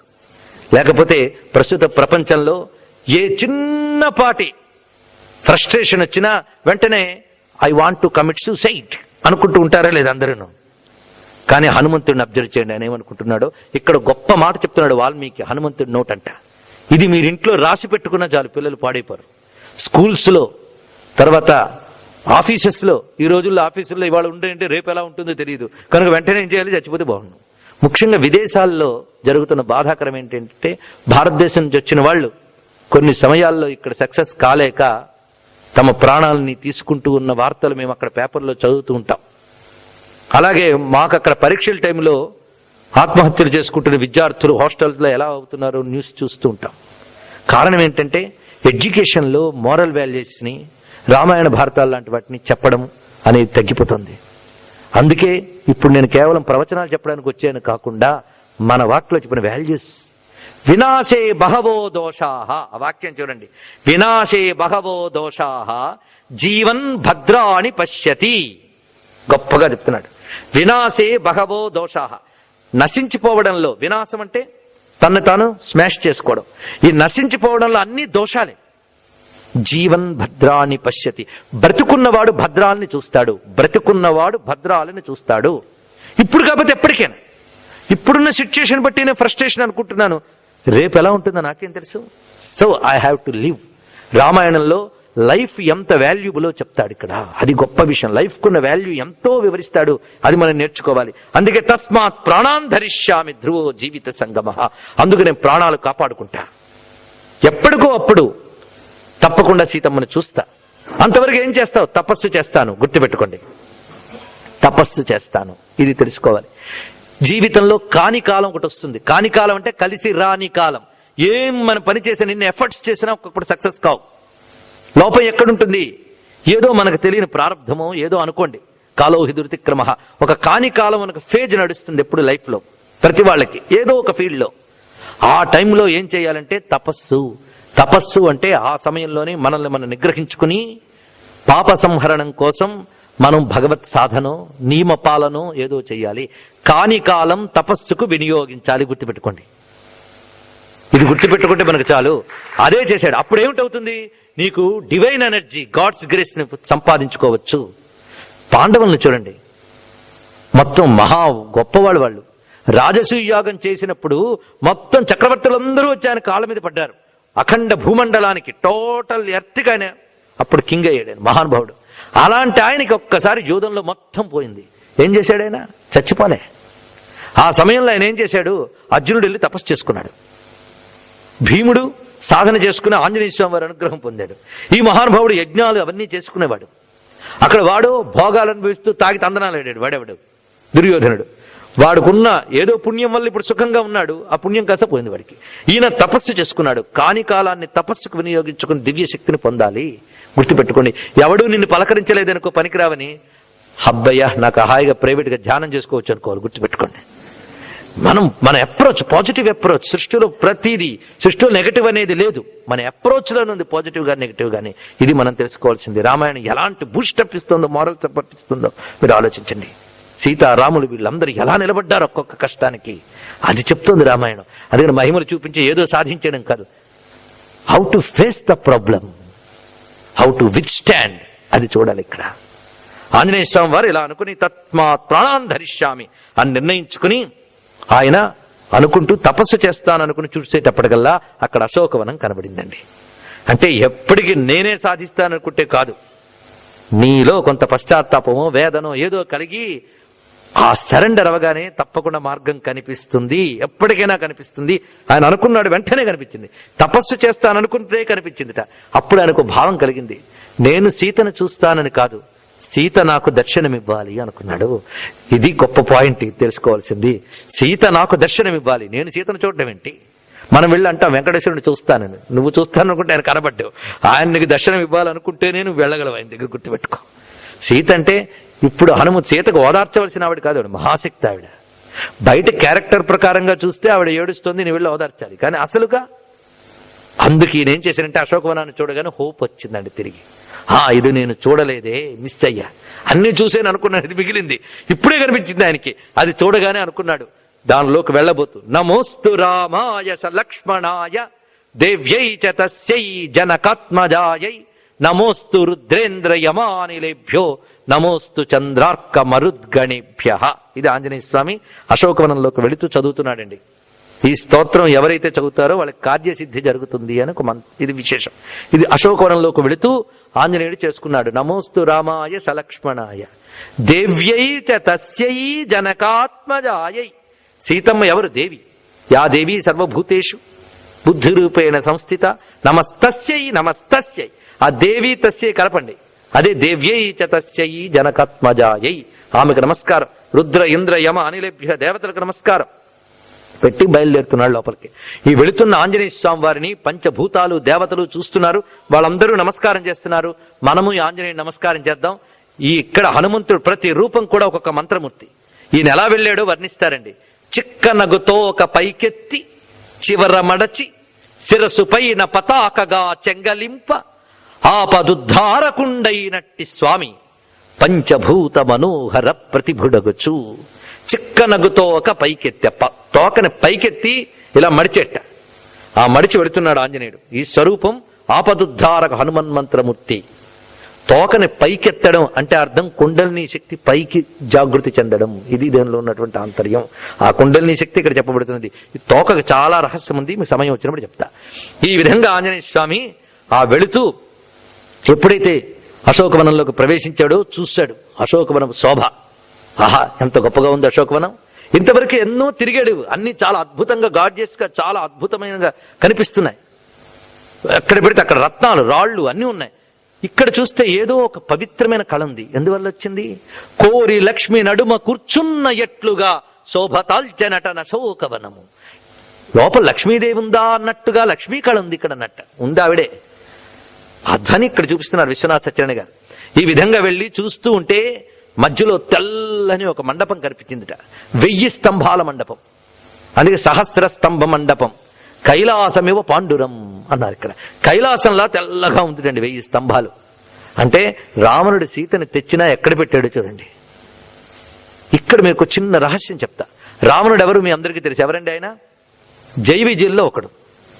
అవునా లేదా? వాడు జీవుడు పరమాత్మను చేరుకోవడానికి వైర మార్గంలో ఇక్కడికి వచ్చాడు. సీతను అపహరించాలి. ఎందుకంటే వైర మార్గం అంటే ఇదే పద్ధతి. సీతను అపహరించాడు. కానీ ఆ జీవుడికి తెలిసి ఇవిడెవరో, వైకుంఠంలో మహాలక్ష్మి ఆవిడ. అక్కడ వాడికి అలవాటు ఇది. అది ఈ కాన్షియస్ బయటకు తెలియకపోవచ్చు. ప్రతి వాడి లోపల 2 సంస్కారాలు ఉంటాయి. ఈ దేహంలో పుట్టినప్పుడు ఈ దేహమే నేను అనుకునే ఒక సంస్కారం ఉంటుంది. దీని లోపల జీవుడు అనేక జన్మల సంస్కారం ఒకటి ఉండేది వాడు వెనకాల. మనం ఆడే మాటలో, మనం చేసే చేష్టలో ఈ 2 రకాల సంస్కారాలు ఉంటాయి. అందుకే ప్రపంచంలో అందరూ ఒకేలా ప్రవర్తించలేరు. ఎందుకంటే అందరికీ దేహం, ఫిజికల్ వరల్డ్కి అటాచ్ అయినటువంటి స్పృహ ఒకటి ఉంటుంది. అందరికీ అదే ఉంది. కానీ అందరూ ఒకలా లేరు. ఏంటంటే లోపల జీవుల్లో భేదాలు ఉంటాయి, వాళ్ళ కర్మల భేదాలు ఉంటాయి. ఇది రహస్యం. అందుకే రావణాసురుడు సీతను తెచ్చి ఎక్కడ పెట్టాడండి? కైలాసమేవ పాండురం అని ప్రత్యేకించి ఒక చోట్ల పెట్టాడు. మహా కైలాస నిలయ మృణాల మృదు దోర్లత. సీతాదేవి అంటే ఏదో 3 తల్లుల్లో ఒక తల్లి అనుకోవద్దు. 3 తల్లులు ఒక్కటైన మహాశక్తి సీత. సీతా భగవతి జ్ఞేయ మూల ప్రకృతి సంగీత ఇచ్ఛాజ్ఞాన క్రియాశక్తి త్రితయం యద్భావ సాధనం తద్బ్రహ్మసత్తా సామాన్యం సీతాతత్వముపాస్మహే అని సీతోపనిషత్తు అనేటువంటి మంత్రశాస్త్ర విషయం మీకు చెప్తున్నాను. సీత మహాశక్తి ఆవిడ. అందుకు ఆ తల్లి ఎలాంటి చోటు ఉందంటే కైలాసమేవ పాండురం. అక్కడ ఉంది ఆ తల్లి. ఆ దూరం నుంచి చూసి ఇదే సీత అయి ఉండొచ్చు అనుకుని ఆయన చడీ చప్పుడు లేకుండా జాగ్రత్తగా వచ్చి చెట్టు మీద ఎక్కి అబ్జర్వ్ చేస్తున్నాడండి. ఆ చూసిన సీతను వర్ణిస్తాడు ఆంజనేయ స్వామి వారు. ఎలా ఉన్నది అంటే ఆమె కూర్చున్న తీరు మొత్తం పరిశీలించి ఈమె ఖచ్చితంగా రాముని భార్య సీతయే. ఎందుకంటే దీనురాలై ఉన్నది. అశ్రుపూర్ణముఖీం దీనాం. కళ్ళలోంచి ఆమెకి అశ్రువులు రాలుతూ ఉన్నాయి. పైగా మలినమైన వస్త్రం కట్టుకునుంది. కుంచుకుపోయి బిడియంగా అలా ముడుచుకునుంది ఆ తల్లి. ఇంత దీనంగా ఉన్నాయి, ముఖంలో ఏదో తేజస్సుంది అన్నాడు ఇక్కడ. పైగా ఇక్కడ మన వాల్మీకి ఎంత చక్కగా వర్ణిస్తున్నాడంటే ఈవిడ తదశ శుక్లపక్షాదవు చంద్రరేఖామివామలం. శుక్లపక్షం మొదల్లో చంద్రలేఖ ఎలా ఉంటుందో అలా ఉందిట. ఏమిటండి వర్ణన? శుక్లపక్షపు మొదలు. శుక్లపక్షం అంటే మీకు తెలుసు కదా, ఫుల్ మూన్ ఫస్ట్ వచ్చే పార్ట్. దానికి ముందు చంద్రలేఖ ఎలా ఉందో అలా ఉందన్నాడు. అప్పుడు ఎలా ఉంటుంది? సన్నగా ఉంటుంది, పూర్తి తేజస్సు ఉండదు. అలా ఈవిడ గుప్తంగా ఉన్నటువంటి తేజస్సుతో ఉంది. ఒకవైపు దీనత్వం, మలిన వస్త్రం, అన్ని ముఖంలో ఉన్న తేజస్సు ఉంది. శుక్లపక్షపు చంద్రుడిలో ఎందుకు వర్ణించాడు? కృష్ణపక్షపు చంద్రుడు కూడా క్షీణంగానే ఉంటాడు. ఇది ఎందుకు చెప్పాడు అంటే శుక్లపక్ష చంద్రుడికి మళ్ళీ డెవలప్మెంట్, ఇంప్రూవ్మెంట్ అన్నీ ఉన్నాయి. అందుకు ఆ వర్ణన అంత చక్కగా చూపిస్తున్నాడు. పైగా శిఖ అంటే అగ్నిశిఖ, పొగ కమ్మిన అగ్నిశిఖలా ఉంది అన్నాడు. మలిన వస్త్రం కట్టుకున్న ఆవిడ తేజస్సుంది. ఆ ముఖంలో తేజస్సు మాత్రం కొట్టవచ్చినట్టు కనిపిస్తుందిట. ఆ తేజస్సుకు నమస్కరిస్తున్నాడు ఆయన. ఎందుకంటే కొందరు ప్యారలల్కి వెళ్ళి ఎన్ని ప్యాకప్లు చేసుకున్నప్పటికీ కూడా శోభ రాదండి. దేనివల్ల శోభ వస్తుందంటే తపస్సు వల్ల, ధర్మం వల్ల, పవిత్రమైన పని వల్ల ముఖంలో వర్చస్సు వస్తుంది. వర్చస్సు అనేది ఆధ్యాత్మికత వల్ల, పవిత్రమైన ప్రవర్తన వల్ల ముఖంలో అది వస్తుంది. అంతేగాని బ్యూటీ వేరు, ఇది వేరు. ఇది ఒక పవిత్రమైన పయస్ బ్యూటీ. ఇది ఎలా వచ్చింది ఇక్కడ? ఒక ఆస్పిషియస్ థాట్. ఇక్కడ పవిత్ర తపస్సు వల్ల వచ్చిందిట. అందుకే విశ్వనాథ వారు ఇక్కడ చెప్తారు, ఈ యమ తనువల్లి జగన్నాయక సాయక యశస్సనాథ జ్యోత్స్నాప్రాయముగా కనిపించడి ఈ యమ జానకియే సంశయేతర పనితిని. ఈ యమ ముఖాబ్జమున ఏవో ఆధ్యాత్మిక మహస్సులు ఉదిత జ్యోత్స్నాప్రాయముగా కనిపించడు. ఈ యమ రఘురాము భార్యయే అగుటొప్పును. ఆధ్యాత్మిక మహస్సులు అన్నాడు ఇక్కడ. అంటే లోపల ఆవిడ ఆత్మగతమైన తేజస్సు ముఖంలో కనిపిస్తుంది. ఈవిడ రామచంద్రుని భార్యే, ఇందులో సందేహం లేదు. పైగా ఇక్కడ మహానుభావుడు వాల్మీకి చెప్తున్నాడు, కుర్వంతీం ప్రభయాదేవి సర్వా వితిమిరాదిశ. ఆవిడ శరీరం నుంచి వస్తున్న కాంతులతో అశోకవనంతో వెలిగిపోతుందిటండి. అంటే అంత వర్చస్సు ఆ శరీరంలో ఉన్నది. అటువంటి ఆ తల్లిని చూసి మనస్సులో వేదన పడి, అలాంటి ఆ తల్లి ఇంత సీతకి కాని కాలమా, ఏ ప్రభువు జగత్తునంతటి రక్షించగలడో ఆ ప్రభు భార్య కూడా కాని కాలం వచ్చిందంటే కాలం దాటరానిది అని తెలుస్తోంది అనుకున్నట్టు ఆంజనేయ స్వామి. ఎంత చక్కటి ఆలోచనలో చూడండి. కష్టం కలిగినప్పుడు ఇవన్నీ తలంచుకోవాలి. అంతేకాదు, ఆ తల్లి ధరించిన వస్త్రము మలినమై ఉందిట. ఈయన అంతకుముందు సీతాదేవి తన చీర చించి నగల మూట పడేసినప్పుడు చూశాడు ఆయన. ఆనాడు ఆ చించిన చీరే ఇప్పుడు ఇవిడు కట్టుకుందన్నాడు. ఏం అబ్జర్వేషన్ చూడండి. నాడు కొత్త చీర, నేడు ప్రావడ్డది. అప్పుడు కొత్త చీర కూడా పాత పడింది అంతే, కానీ అదే చీర, దాన్ని బట్టి పోల్చుకున్నట్ట. పైగా రాముడు వర్ణించాడు ఆమె ఎలాంటి ఆభరణాలు ధరించిందో వర్ణించాడు ఆయన. కొన్ని చూశారు, కొన్ని వర్ణించాడు రామచంద్రమూర్తి. ఆ ఆభరణాలు అక్కడ చెట్టుకు వేలాడుతున్నాయట. అంటే ఆవిడ ఏం చేసిందంటే ఆ రాముడు లేని బాధ తట్టుకోలేక తన కొన్ని ఆభరణాలు తీసి చెట్టుకు పెట్టేసింది. ఎన్ని ఆభరణాలు తీసినా కొన్ని తీయలేదుట. అది వర్ణిస్తున్నాడు చూడండి. చెవికున్న కమ్మలు తీయలేదు ఆవిడ. ఇక్కడ ఆయన వర్ణించిన వర్ణనలు బట్టి చూస్తే శుభంకరమైన మంగళకరమైన ఆభరణాలు తీయలేదు. మెళ్ళలో మంగళసూత్రం తీయలేదు, కాలికి మట్టెలు తీయలేదు. గుర్తుపెట్టుకోండి, ఎట్టి పరిస్థితుల్లోనూ వీటిని తీయరాదు. అలాంటివి కానీ చేస్తే ప్రమాదం. ఎందుకంటే ఇవి కేవలం అందాల కోసం పెట్టుకునేవి కాదు, మాంగళ్యం శుభం కోసం పెట్టుకుంటున్నాం. అది ఇక్కడ మన వాళ్ళు ఎలా తయారయ్యారంటే ఆయన గారు ఉన్నప్పుడు మాత్రం పెట్టుకోరు, తర్వాత ఎందుకు పెట్టుకోకూడదని లాజిక్, కలిబుద్ధులు. తర్వాత ఎందుకు పెట్టుకోకూడదు వదిలేద్దాం, ముందు ఎందుకు పెట్టుకోవాలో ఒకటి ఉంది కదా, ఇంకా లాజిక్ మన బుర్రలు. ఆవిడ ఎలా ఉన్నది చూడండి. పైగా సీతమ్మ జడ ఎలా ఉందో. సీతమ్మ జడ ఒక సబ్జెక్ట్ అండి మా తెలుగులో, అంటే మన తెలుగులో, అంటే మన ఆంధ్రదేశంలో. నిన్న నాకు వేసిన దండలో కూడా పువ్వులు ఉన్నాయి. సీతమ్మ జడ పువ్వులు అంటారు అక్కడ. అంటే మన వాళ్ళు రాముణ్ణి సీతని మర్చిపోలేకుండా పువ్వులో పండులో కూడా వాళ్ళ పేర్లు గుర్తు తెచ్చుకుంటారండి. సీతాఫలం, రామాఫలం. ఏమి సంస్కృతి, ఏమి భారతీయులు, ఏమి సీతారాములు. మన రక్తంలో ఉన్నారండి సీతారాములు, మన గుండె చప్పుల్లో ఉన్నాడండి రాముడు. ఎవడు తీయగలడు? రాముడు అంటేనే భారతీయత, భారతీయుల గుండె చప్పుడు రాముడు. ఆ జడ ఎలా ఉందో వర్ణిస్తున్నాడు. నీలనాగాభయా వేణ్యా జగనంగత ఏకయా. నల్ల త్రాచుపాముల ఉందిట ఆవిడ జడ, పిరుదుల వరకు ఉందిట. అంటే మన టీవీ సీత వేరు, అసలు సీత వేరు అని తెలిసిపోయింది. ఆవిడ జుట్లు విరబోసుకుని ఉంటుంది. జుట్లు విరబోసుకోవడం దేవతలకు ఆపోజిట్ గాళ్ళు చేసే పనులు. ఇది మన సంస్కృతి. ఎప్పటి జడ వర్ణించాడు వాల్మీకి చూడండి, ఎప్పటిది కృష్ణుడికి వీటన్నిటికి పూర్వం. అంటే జడ కట్టుకోవడం అనేది మనకి రామాయణ కాలం ఉంటుంది. భారతదేశం అందరికీ ఉంది జడ కట్టుకోవడం, జుట్లు విరబోసుకోవడం. ఇవన్నీ ఆ వ్యతిరేక జాతుల లక్షణాలు. ఇక్కడ చూడండి, జడ కట్టుకోవడం ఎంత గొప్ప విశేషం చూడ. ఆ జడ కట్టినప్పుడు మధ్యలో పాపిటి సింధూరం తీస్తుంది. పాపిటి ఉండాలి, ఆ పాపిటి మధ్యలో ఉండాలి. అమ్మవారి పాపిటి గురించి ఏం వర్ణించిందండి సౌందర్యలహరిలో శంకరుల వారు. ఆ పాపిట్లో సింధూరం, అక్కడి నుంచి జడ. ఆ జడ ఉన్న తీరులో ఉన్న మర్మం మీకు ఒక్కసారి చెప్పడానికి ప్రయత్నిస్తా. సమయం అవుతుందని నాకు తెలిసిన సర్పం ఎలా ఉంటుందో అలా ఉంది. నీలనాగాభయా వేణ్య. ఒక సర్పం తోక మీద నిల్చుంటే ఎలా ఉంటుందో అలా ఉంది. ఈ వర్ణంలో ఉన్న సొగసు చూడండి. అసలు సర్పం అనగానే అందరూ గుర్తు రావాల్సింది కుండలిని. సరిగ్గా స్త్రీ అంటే పురుషులకు కూడా ఉంది శిఖ. భారతీయుడైన వాడు శిఖ పెట్టుకోవాలి. ఇప్పుడు వాళ్ళు ఎప్పుడో, నేను ముందే చెప్పాను, స్త్రీలే మిగిల్చారు, పురుషులు ఎప్పుడో తగలబెట్టారని. ఇప్పుడు వీళ్ళకి పుడుతున్నాయి బుద్ధులు. చాలా సంతోషం. సరే, ఆ జడ వేసుకోవడంలో ఉన్న పద్ధతిలో ఉన్నటువంటి యోగిక్ రహస్యం మీకు చెప్పడానికి ప్రయత్నిస్తా. అది గ్రహించండి. మన శరీరంలో యోగశక్తిలో 72,000 నాడులు ఉన్నాయట మన శరీరంలో. యోగము ద్వారా కుండలిని జాగరణ చెంది ఎవరైతే సహస్రారం వరకు వెళ్తారో అక్కడున్న అమృత శక్తిని 72,000 నాడుల్లోంచి తడిపి చూడగలుగుతారు వాళ్ళు యోగులు. ఆ సాధన చేసిన వాళ్ళు ఇప్పటికీ ఉన్నారు. మనం కేవలం ఇది తప్ప మరొకటి ఆలోచించండి. మనకి అదొకటి ఉందని కూడా తెలియదు. వీలైతే యోగులు రచించిన పుస్తకాలు చదవండి. పరమహంస యోగానంద రాసిన ఎన్ ఆటోబయోగ్రఫీ యోగి, ఇవి చదివించండి మీ పిల్లల చేత. ఉన్నాయి బుక్స్ ఆర్ దేర్. చదివించండి, గ్రహించండి. ఎందరో పాశ్చాత్యులు గ్రహించి తెలుసుకుంటున్నారు.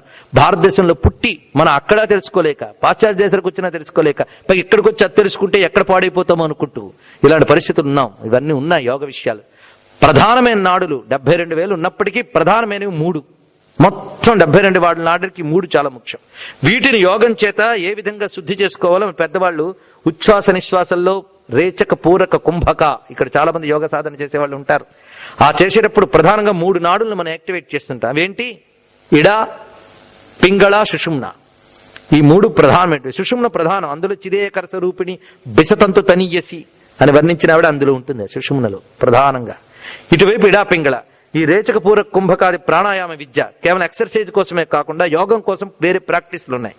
అది చేసి కుండల్ని జాగరణ చెందిస్తారు. అది క్రమంగా పైన సహస్రారానికి చేరుతుంది. బ్రహ్మరంధ్ర స్థానం సహస్రారం. ఆ విస్తృతమైన ఆ శక్తిని సర్పంలా ఉంటుంది. కుండలినికి పాము అని వర్ణించడం ఉంది మనకి.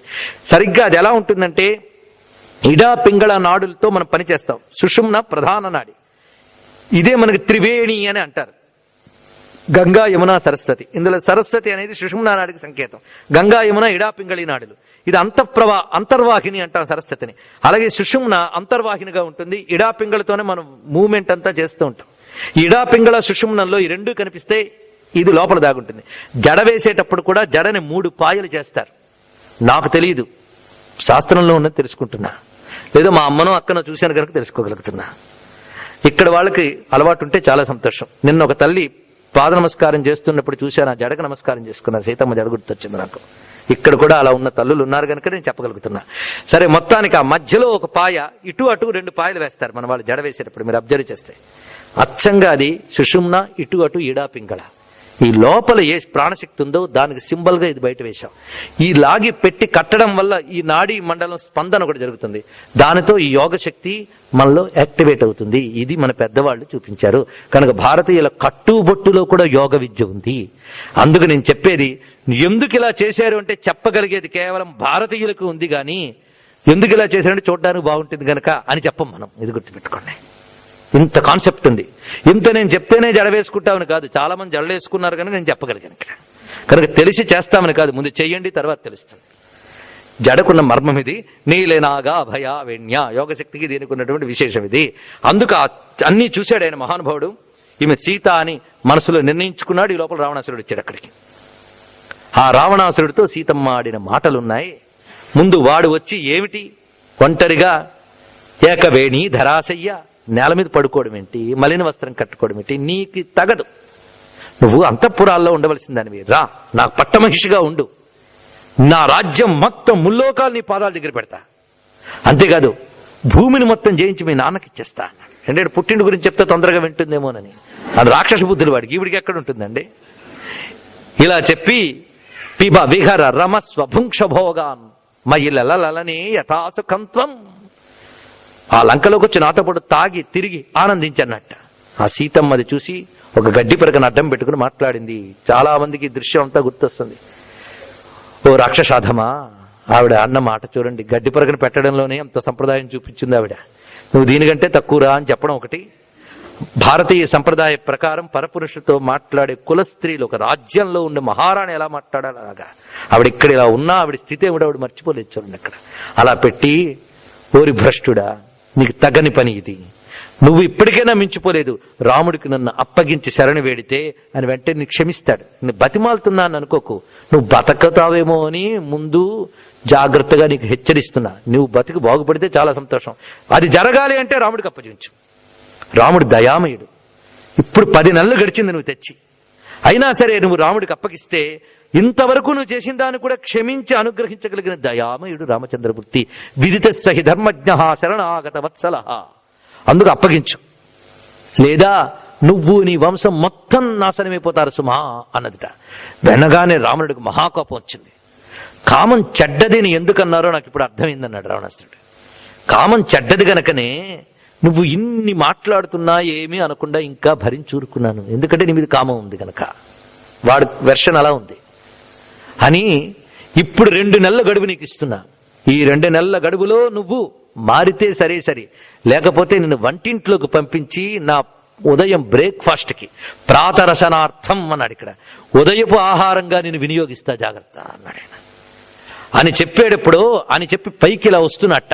వస్తుంటే సీతమ్మందిటి, రక్కసి మీది మీదికి రాకుము కాకుము బూది ప్రోవుగా ఎక్కడికట్లు వచ్చెదవు, నేనెవరన్ రఘురాజు కోడలను, బిక్కమ గమ్ముతోడ కనిపించినదైనను దిక్కుమాలినట్లొక్క పతివ్రత మహిమయున్నది శాప సమర్థమిచ్చటన్. ఏమిటలా మీదకి వస్తున్నావు? ఎవరనుకున్నావు? నేను రఘురాజు కోడలను, రాముని భార్యను. నేను రాముడి భార్యని కామిస్తే నశిస్తావు సుమా. అసలు నన్ను చూస్తున్న కళ్ళు రాలి పడలేదేమిటి, ఇంకా నీ నాలిక తెగిపడలేదేమిటి? భస్మ భస్మార్హ తేజస, నేను నిన్ను బూడిద చేయగలిగే శక్తి నా దగ్గర ఉంది, జాగ్రత్త. కానీ అసందేశాత్తు రామస్య, రాముని సందేశం నాకు రాలేదు గనక, తపోనియమంలో ఉన్నాను గనక నిన్ను తగలబెట్టలేదంటే లేదా తలచుకుంటే నా శాపాగ్నికి నీకు దగ్ధం చేయగలను సుమా అన్నదట. హనుమ ఆశ్చర్యపోతున్నాడు ఈ తల్లి మాటలు విని. ఇక్కడ ప్రతి స్త్రీ తెలుసుకోవాల్సిన విషయం ఇది. ఎలా ఉండాలో సీతమ్మ దగ్గర చూసి నేర్చుకోండి. ఎంత స్టబ్బర్న్గా ఉంది చూడండి ఇక్కడ తల్లి. మనం అనుకుంటా సీతమ్మ అంటే బేలా ఏడుస్తోంది అని. భౌతికంగా అలా కనిపించినవాడు ఎంత ధైర్యంగా ఉందో చూడండి. ధైర్యం. ఒక్కొక్కప్పుడు ఈ లోకంలో ఏదో ఒక కండిషన్, ఏదో సిచ్యుయేషన్ రావచ్చు, కానీ ఆ సిచ్యుయేషన్ ఎంత ధైర్యంగా ఫేస్ చేయాలో సీత దగ్గర చూసుకోండి. మొత్తం 11 నెలలు అయింది. తన వాళ్ళు ఎవ్వరూ లేరు. రాక్షసుల భూమిలో ఉంది. వాడు ఎదురుగా ఉన్నాడు. ఎంత స్థితిలో ఎంత ధైర్యంగా మాట్లాడిందండి ఆవిడ. ఎక్కడి నుంచి వచ్చింది ఆవిడకి ధైర్యం అంటే? మన వాల్మీకి గొప్ప మాట రాస్తాడు, వృత్త సౌందర్య గర్విత అన్నాడు. ఈవిడికి అంత ధైర్యం రావడానికి కారణం ఏంటంటే క్యారెక్టర్ వల్ల అన్నాడు. ఎంత గొప్ప మాట చెప్పాడు చూడండి. ఆమె ధర్మము వల్ల, పతివ్రత గనక తన పవిత్రత వల్ల ఆమెకు ఒక ధైర్యం వచ్చిందట. కనుక ధర్మం ఎక్కడుంటుందో ధైర్యం ఎక్కడుంటుంది, అధర్మం ఎక్కడుంటుందో అధైర్యం ఎక్కడుంటుంది. అందుకే ఈవిడు మాట్లాడగానే ఒక్కసారి రావణుడే వెనక్కి తగ్గాడు. అంత రావణుడు వెనక్కి తగ్గుతున్నాడు, భయపడుతున్నాడు. పైగా ఈవిడ మనం తెలుసుకోవాల్సింది ఏంటంటే, ఏ స్త్రీ అయినా ఎలాంటి కండిషన్స్లోనైనా అధైర్యం పడిందా లోకమైపోతుంది. ధైర్యంగా ఎదుర్కోవాలి. అవతల వాడిని భయపెట్టాలి. ముందు వాడు తగ్గుతాడు తప్పకుండా. అందులో స్త్రీ కళ్ళు ఎర్ర చేస్తే ఎవడే నిలబడలేడు, గుర్తుపెట్టుకోండి. ఆవిడే మహాకాడి. అందుకు ఆవిడ అలా చూసింది. చూసి రాముడంటే ఏమనుకుంటున్నావు? రాముడు తలంచుకుంటే నువ్వు నీ వంశం మొత్తం నాశనం అయిపోతుంది. ఆయన ఇంతవరకు రాలేదంటే ఇది గొప్ప ప్లాన్ చేస్తున్నాడని అర్థం, అంతేగాని వెనక్కి తగ్గేని అర్థం కాదు. ఏం చెప్తోందో తల్లి చూడండి. అంతేకాదు, రాముడుకు మహాగజం, నువ్వు కుందేలివి. ఏం మాట అన్నదండి, ఎంత ధైర్యంగా చెప్పింది. అందుకు నువ్వు బాగుపడాలంటే అప్పగించు, లేకపోతే నశించిపోతావు, జాగ్రత్త అనగానే మహా ఊగిపోయేట. చిట్ట చివరికి అంతఃపుర కాంతలు వెనక్కి లాగితే మరొక్కసారి చెప్పాడు, 2 నెలల గడువు అని చెప్పి వెళ్ళిపోయాడు.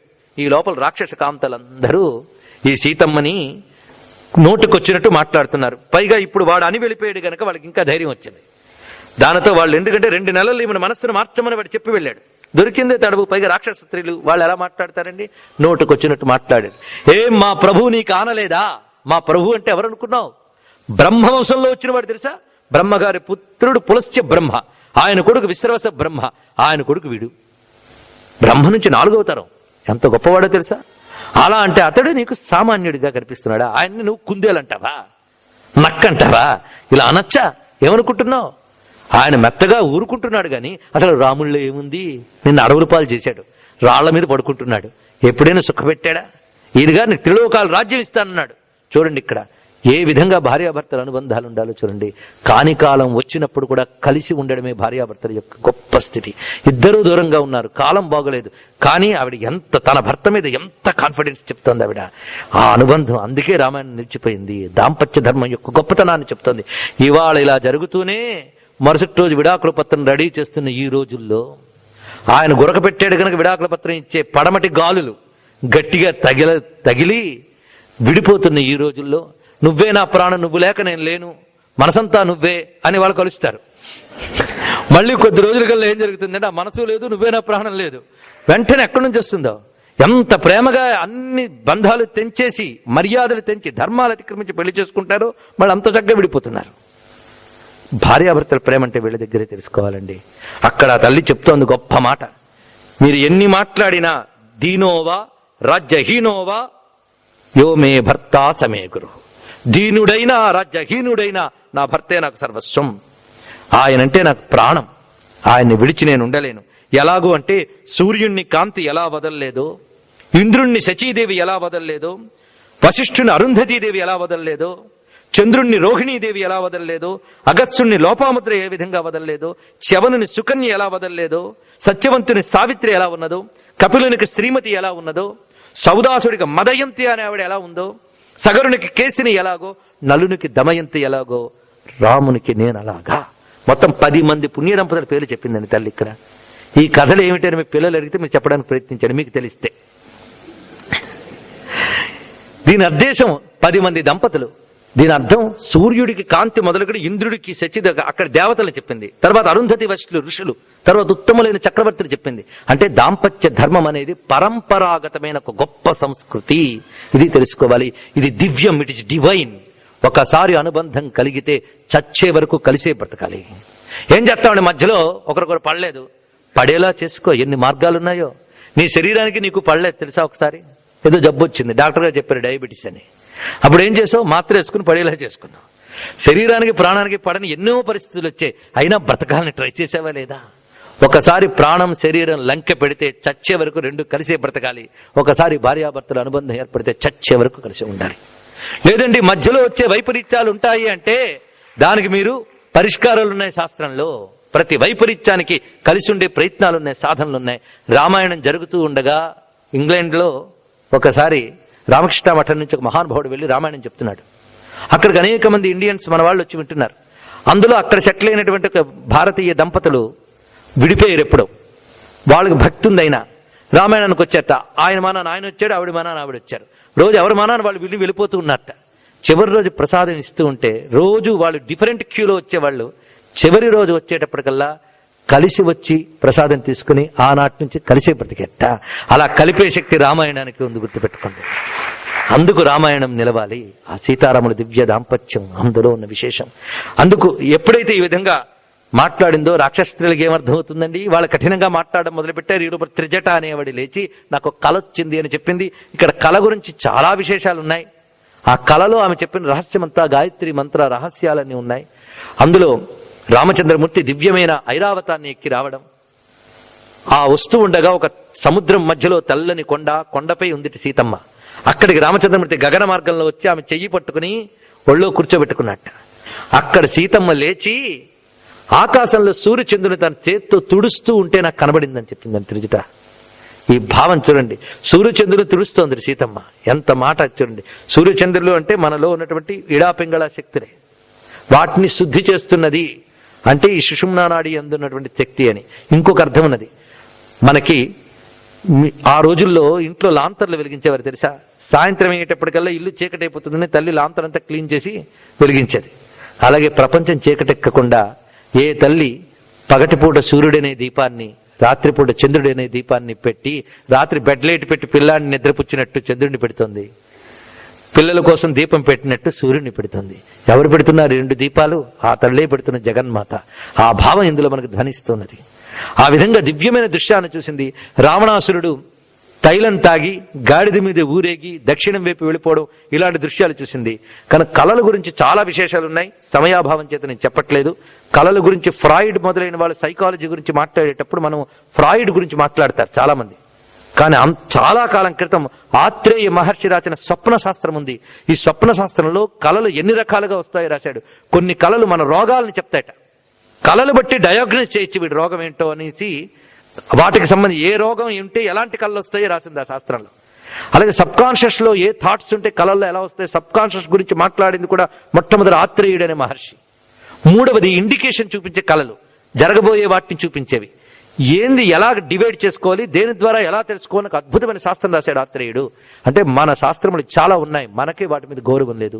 ఇప్పటికీ రామాయణ భారతాలు దొరుకుతున్నా వాటి మీద గౌరవం ఉండట్లేదు. దొరకని శాస్త్రాల గురించి పరిశోధించేటంత ఓపిక మనకి ఎక్కడుంది? కానీ ఉన్నాయని మీకు చెప్పడం వరకు నేను చెప్తున్నా. మొత్తానికి త్రిజటా స్వప్న వృత్తాంతం చాలా గొప్ప విశేషం. అది అయిన తర్వాత రాక్షస స్త్రీలు కొంచెం జంకి ఉన్నారు. ఆ తర్వాత హనుమ ఇప్పుడు ఆలోచన చేస్తున్నాడు. సీతమ్మని ఏ విధంగా ఇప్పుడు ఓదార్చాలి అని ఆలోచన చేస్తున్న సమయంలో ఆ సీత ఇంక దుఃఖితురాలై, ఇంక రాముడొచ్చే ఆశ కనబడక, అలాగని చెప్పి రాజీ పడలేక ఆ తల్లి ఏం చేసిందంటే తన యొక్క జడని మెడకి చుట్టుకుని చెట్టు మించి ఉరిపోసుకోబోయిందిట. అప్పుడు ఆంజనేయ స్వామి వారు ఇదే సమయం అని చెప్పి దూరం నుంచి వినబడేటట్టుగా తన స్వరాన్ని మార్చాడు. ఎందుకంటే దగ్గర నుంచి మాట్లాడితే రెండు ప్రమాదాలు ఉన్నాయి. ఆమె ఉలిక్కిపడి చూడొచ్చు, అరవచ్చు. ఇప్పుడిప్పుడే కునుకుతున్నారు రాక్షసులు. నిద్రపోతే మరలే ఎవరు బాధ లేదు. ఎవడొచ్చి అరిచిన తామస గుణం ఉన్న వాళ్ళు నిద్రపోతే ఎవడొచ్చి గోల పెట్టినా లేవలేరు. అందుకోసం వాళ్ళు కునుకుతున్నారు, వాళ్ళు లేవకూడదు. అందుకు ఏం చేశాడంటే స్వరాన్ని ఎక్కడో దూరం నుంచి గంధర్వులు గానం చేస్తున్నారా అనిపించేటట్లుగా అలా తెచ్చి తెచ్చి తెచ్చి చెట్టు మీద ల్యాండ్ అయ్యేటట్టు మాట్లాడేట. వెంట్రులాకృష్ణుడు ఆంజనేయ స్వామి గారు ఎంత అద్భుతంగా స్వరాన్ని మలచాడు చూడండి. వాక్కు మీద అంత కంట్రోల్ ఆయనకి. ఏం చెప్తే అమ్మ ఆనందపడుతుందో ఆలోచించాడు ఆయన. రామకథ చెప్తే మనస్సు శాంతిస్తుంది. అందుకు రాముడి కథ చెప్పడం ప్రారంభించాడు. దశరథ పుత్రుడు ఉన్నాడు అని మొదలెట్టాడు. ఆ చెప్తూ ఉన్నప్పుడు సంస్కృతంలో చెప్పలేదు. సంస్కృతంలో చెప్తే ఇంతవరకు రావణాసురుడు సంస్కృతిలో మాట్లాడలేడు కనుక ఈ వాయిస్ విని మళ్ళీ రావణాసురుడు అనుకోవచ్చు. అందుకు మాట్లాడిన లాంగ్వేజ్ ఏంటి అంటే పురాణముల్లో మనం పరిశీలిస్తే మైథిలి ప్రాకృతం అనే భాషలో మాట్లాడేట ఆయన. అది కూడా అయోధ్యలో మాట్లాడే మైథిలి ప్రాకృతం. మీకు తెలుసో లేదో, తమిళనాడులో మాట్లాడే తెలుగు భాషలాగా అయోధ్యలో మాట్లాడే మైథిలి ప్రాకృతం అంటే మిథిలా నగరానికి సంబంధించిన లోకల్ లాంగ్వేజ్ అయోధ్యలో ఉన్న వాళ్ళు మాట్లాడితే అలా మాట్లాడతారు. ఆ స్లాంగ్తో మాట్లాడేట అంటే అమ్మవారి అత్తింట్లో వినబడే పుట్టింటి భాష. ఏమి హనుమంతుడండి, మాట్లాడనుకుంటే ముందు భాష తెలియాలా. అందుకే ఆయన నవవ్యాకరణ పండితుడు మహా వాగ్విదాంవరుడు అని అన్నారు ఆయన్ని. ఆయన అలా మాట్లాడి రామకథ చెప్పగానే అమ్మ ఆనందంగా చూసింది పైకి. చూసినప్పుడు ఈయన గారు కనబడ్డారు. ఏంటి కలకంటున్నానా అనుకుని, ఆ భాగ్యం కూడా ఉందా నాకు, కలకనే భాగ్యం ఉందా అంటే నిద్రపోతే కదా కళ అని ఆలోచన చేస్తున్న సమయంలో ఆంజనేయ స్వామి వారు అక్కడ దిగి అమ్మవారికి నమస్కారం చేసి తన యొక్క వైనాన్ని విన్నవించడం అద్భుతమైన దృశ్యం. కానీ సమయ భావం వల్ల మనం అంత చెప్పుకోకపోయినా ఆ విధంగా చెప్పి ఆఖరిగా హనుమ అమ్మకి ధైర్యం ఇస్తూ ఉంగరాన్ని ఇచ్చేటండి. ఇదిగో రాముడు ఇచ్చినటువంటి ఉంగరం అమ్మ స్వీకరించు అంటే ఉంగరాన్ని చూసి అంటుంది, రాముడు ఉన్నాడా అసలు అంటుందిట. ఒకవేళ ఉంటే నేను ఇంత దూరంగా ఉంటే ఆయన భరించలేడు, అసలు ఇంతకాలం ఆగాడు, అసలు నా కోసం ఆయన ఏదైనా చేస్తాడు. అలాంటి ఇంతకాలం ఆగాడంటే ఆయన క్షేమంగా ఉన్నాడా లేదా నాకు సందేహం వస్తున్నది అని అంటూ, అసలు నన్ను తలంచుకుంటున్నాడా, ఎప్పుడైనా నా గురించి ఆలోచిస్తున్నాడా అంటే హనుమంటాడు, అమ్మా నువ్వెక్కడున్నావో తెలియక ఇంతకాలం ఆగాడు, ఇప్పుడు తెలిసింది కదా వెంటనే వస్తాడు చూడు. రాముడు నిన్ను తలచుకోని క్షణం లేదు. ఆయన పండును చూసినా పువ్వును చూసినా నిన్నే తలుచుకుని దుఃఖిస్తున్నాడు. ఈ పువ్వు చూస్తే సీతమ్మ ఎంత మురిసిపోతుంది, ఈ పండు చూస్తే సీతకి ఇష్టం అంటున్నాడు. అసలు ఇష్టమైన రుచికరమైన ఏ పదార్థము తినడం లేదమ్మా, నువ్వు గుర్తు వచ్చి ఆయన ఏదో ప్రాణం కోసం అవసరమైన పదార్థం ఏదో తింటున్నాడు కానీ రుచిగా ప్రీతిగా ఏ ఆహారము తినడం లేదు, నిద్ర లేదు ఆయనకి. ఒకవేళ నిద్రపోయినా సీత అంటూ మధ్యలో లేస్తున్నాడు అని చెప్పగానే సీతమ్మ అందిట, నువ్వు చెప్పిన మాటలు వింటుంటే విషం కలిసిన అమృతాన్ని తాగుతున్నట్టుందయ్యా అన్నదిటండి.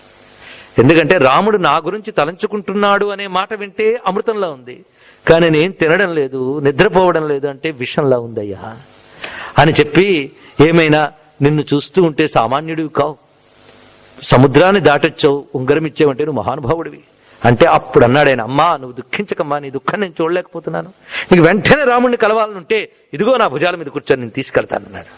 వెంటనే సీతమ్మ చూసి, పిచ్చినాయన నువ్వు అనగా ఎంతున్నావో చూసుకుంటున్నావా, ఏదో ఉత్సాహంతో అరుస్తున్నావు గాని తీసుకెళ్తానంటున్నావు గాని నువ్వంటే ఎంతున్నావు, అల్పంగా ఉన్నావు, నువ్వు నన్ను తీసుకెళ్ళగలవా అంటే ఒక్కసారి చూసుకున్నాడు. ఓహో తను ఎలా ఉన్నాడు ఆయన మర్చిపోయాడు. ఇప్పుడు చిన్న రూపంలో వచ్చాడు, మాట్లాడుతున్నాడు, తన అసలు రూపం చూపించలేదు. ఓహో అమ్మ నన్ను ఈ రూపంలో చూసి నా ప్రభావం తెలియకంటున్నది కదా అనుకుని, నవం పరిభవం కృతం అంటాడు. కొత్త అవమానం వచ్చినట్టు భావించాడు ఆంజనేయ స్వామి. ఇంతున్నా నువ్వేం చేస్తావన్న మాటకి ఆంజనేయ స్వామి కదా అనిపించి, అమ్మ విట్లాంటివి కాన ఊరకుట్టి అన్నాడు. అమ్మ ఇలా అన్నావు కనుక ఊరుకున్నాను గాని నా ప్రభావం ఏంటో ఇప్పుడు చూపిస్తానమ్మా అంటూ ఆంజనేయ స్వామి ఒక్కసారి తన స్వరూపాన్ని చూపిస్తున్నారు. మనందరం భావన చేద్దాం ఆ దివ్యమైన స్వరూపాన్ని. తతో వర్ధితుమారేభే సీతా ప్రత్యయ కారణాత్ మేరు మందర శంకాస భవౌ దీప్తానల ప్రభ అగ్రతో వ్యవతస్థే చ సీతాయా వానరోత్తమ హరి పర్వత శంకాస తమ్రవక్త్రో మహాబల వజ్రదంశ నఖో భీమో వైదేహీమిదమబ్రవీత్. స్వామి ఒక మహాపర్వతంలా పెరిగి వజ్రదంష్ట్రలు వజ్ర నఖములు వజ్రమయమైనటువంటి శరీరంతో స్వామి ప్రకాశిస్తున్నాడు. స్వామికి వజ్రాంగబలి అని పేరు. వజ్ర అంగబలి, వజ్రము వంటి శరీరం కలవాడు. అందుకే వజ్రాంగబలి అనే మాటే క్రమక్రమంగా అపభ్రంశమై బజరంగబలి అని మారింది మనకి. ఆ వజ్రాంగబలి అయినటువంటి రూపాన్ని ఆ గగనమండలంలో స్వామి ప్రకాశింపజేస్తూ ఉండగా ఆ తేజోమయమైన రూపంలో అనేక స్వరూపాలు కనిపిస్తున్నాయి, మంత్రమయ మూర్తులు. మన ఆంజనేయ స్వామి వారిని పంచముఖాలతో భావన చేస్తాం. ఒకటి వానరముఖం, రెండవది సింహముఖం, మూడవది అశ్వముఖం అంటే గుర్రపు ముఖం, నాలుగవది వరాహముఖం, ఐదవది గరుత్మాన్ముఖం. ఈ పంచముఖాలతో ఉన్న ఆంజనేయ స్వామి వారు సుందరకాండలో ఉన్నారంటే ఉన్నారు. ఎలాగో అంటే ఆయన ఎప్పుడు ముఖములంటే రూపాలనే కాదు, తత్వం బట్టి అది చెప్పబడుతుంది. హనుమంతుడిగా తిరిగాడు గనక వానరముఖం, రాక్షస సంహారం చేసినప్పుడు సింహమే ఆయన, వేగంలో ప్రయాణించేటప్పుడు గరుత్మంతుడే, వేద విద్యలో హయగ్రీవుడే ఆయన. హయగ్రీవుడు అంటే వేద విద్యా స్వరూపుడు, వేద విద్యా స్వరూపుడు. అంతేకాదు వరాహం అంటే ఉద్ధరించడం దాని యొక్క లక్షణం. శోక సముద్రంలో మురిగిన సీతను ధరించాడు, ఉద్ధరించే స్వభావం ఆయన దగ్గర ఉంది కనుక పంచముఖాంజనేయ తత్వమే పంచముఖ స్వరూపాలతో దర్శనమిస్తున్నది. వందే వానర నారసింహ ఖగరాట్ క్రోడాస్వక్త్రాంచితం నానాలంకరణం త్రిపంచనయనం దేదీప్యమానం రుచ హస్తాభ్యాం హస్తాబ్జైరసికేట పుస్తక సుధా కుంభం కుశాద్రీన్హలం ఖట్వాంగం ఫణిభూరుగం దశభుజం సర్వారి గర్వాపహం మంగళ రూప అయ్య హరి మర్కట మర్కట పంచవక్త్ర ఖట్వాంగ మహాశిఖేట కుధరామృత కుంభ శృణి ప్రదీపితోత్తుంగ కరాంబుజాత నవతోయద మూర్తి త్రిపంచనేత్ర సర్పాంగద కంఠహార కరుణాంబుధి నన్ కృపజూడు మారుతి నన్ కృపజూడు మారుతి. ఆంజనేయుడు అక్కడి నుంచి అమ్మకు వినిపించేటట్టుంటున్నట్ట. ఎంతటి వాడు కావలయు నెప్పుడు యత్ ప్రతిభా విశిష్టుడై అంతటి వాడనే నగుదునప్పుడు తత్ప్రతిభా విశిష్టుడై అంతక ప్రాంగణ స్థిత మహాధ్వజవద్ భుజదండ తీవ్రుడన్ చింతిత కార్యముల్ తనరచేయగ కల్పత రూపమానుడన్. అది సీతతో చెప్తున్న మాటే కదా, మనందరికీ చెప్తున్నాడు స్వామి. ఎప్పుడు ఎంత ప్రతిభ చూపించాలో అంత చూపిస్తాను నేను. నా భుజాలు చూశారా, ఈ భుజాలు అంతక ప్రాంగణ స్థిత మహాధ్వజవద్ భుజదండ తీవ్రుడన్. ఈ భుజములు ఆ నరకలోక ద్వారం వద్ద ఉన్న ధ్వజంలా ఉన్నాయన్నాడు ఇక్కడ. అంటే శత్రువులకి భుజం చూస్తే నరకం కనబడుతుంది వాళ్ళకి. ఇక నేను చింతిత కార్యముల్ తనరచేయగ కల్పత రూపమానుడన్, భక్తుల పాలిటి కల్పవృక్షాన్ని వాళ్ళు ఏం కోరుకుంటే అది తీరుస్తాడు ఆంజనేయ స్వామి వారు. అటువంటి స్వభావం. అందుకే శ్రీరామ హృదయానందం భక్త కల్పమహీరుహం అభయం వరదం దుర్భ్యాంకలయే మారుతాత్మజం అని మంత్రశాస్త్రం చెప్తోంది. హనుమంతుడు కల్పవృక్షం వంటి వాడు, భక్తుల కోరికలు తీరుస్తాడు. అది చూసి సీతమ్మ ఆశ్చర్యచకితురాలై కళ్ళు విప్పార్చి చూసి మహానుభావ మహాతేజాన్ని ఉపసంహరించు అన్నదట. ఆంజనేయ స్వామి అప్పుడు తగ్గి నిలబడ్డాడు. అప్పుడు అన్నది, ఇందాక చూస్తే నువ్వేం తీసుకెళ్తావు అనుకున్నాను, ఇప్పుడు చూస్తే నువ్వేం తీసుకెళ్తావు అనుకుని ఇప్పుడు అనుకుంటున్నాను.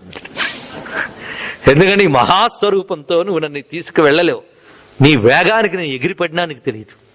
పైగా ఈ రాక్షసుల మధ్యలో ఆకాశ మార్గాల్లో యుద్ధం చేయడం మొదలు పెడితే నన్ను ఎక్కడ పెడతావు? కనుక ఇదే వేగంతో వెళ్లి రామలక్ష్మణులు ఇద్దరిని తీసుకురా. అంతేకాదు పరపురుషుని స్పృశింప తల్లి చెప్పింది.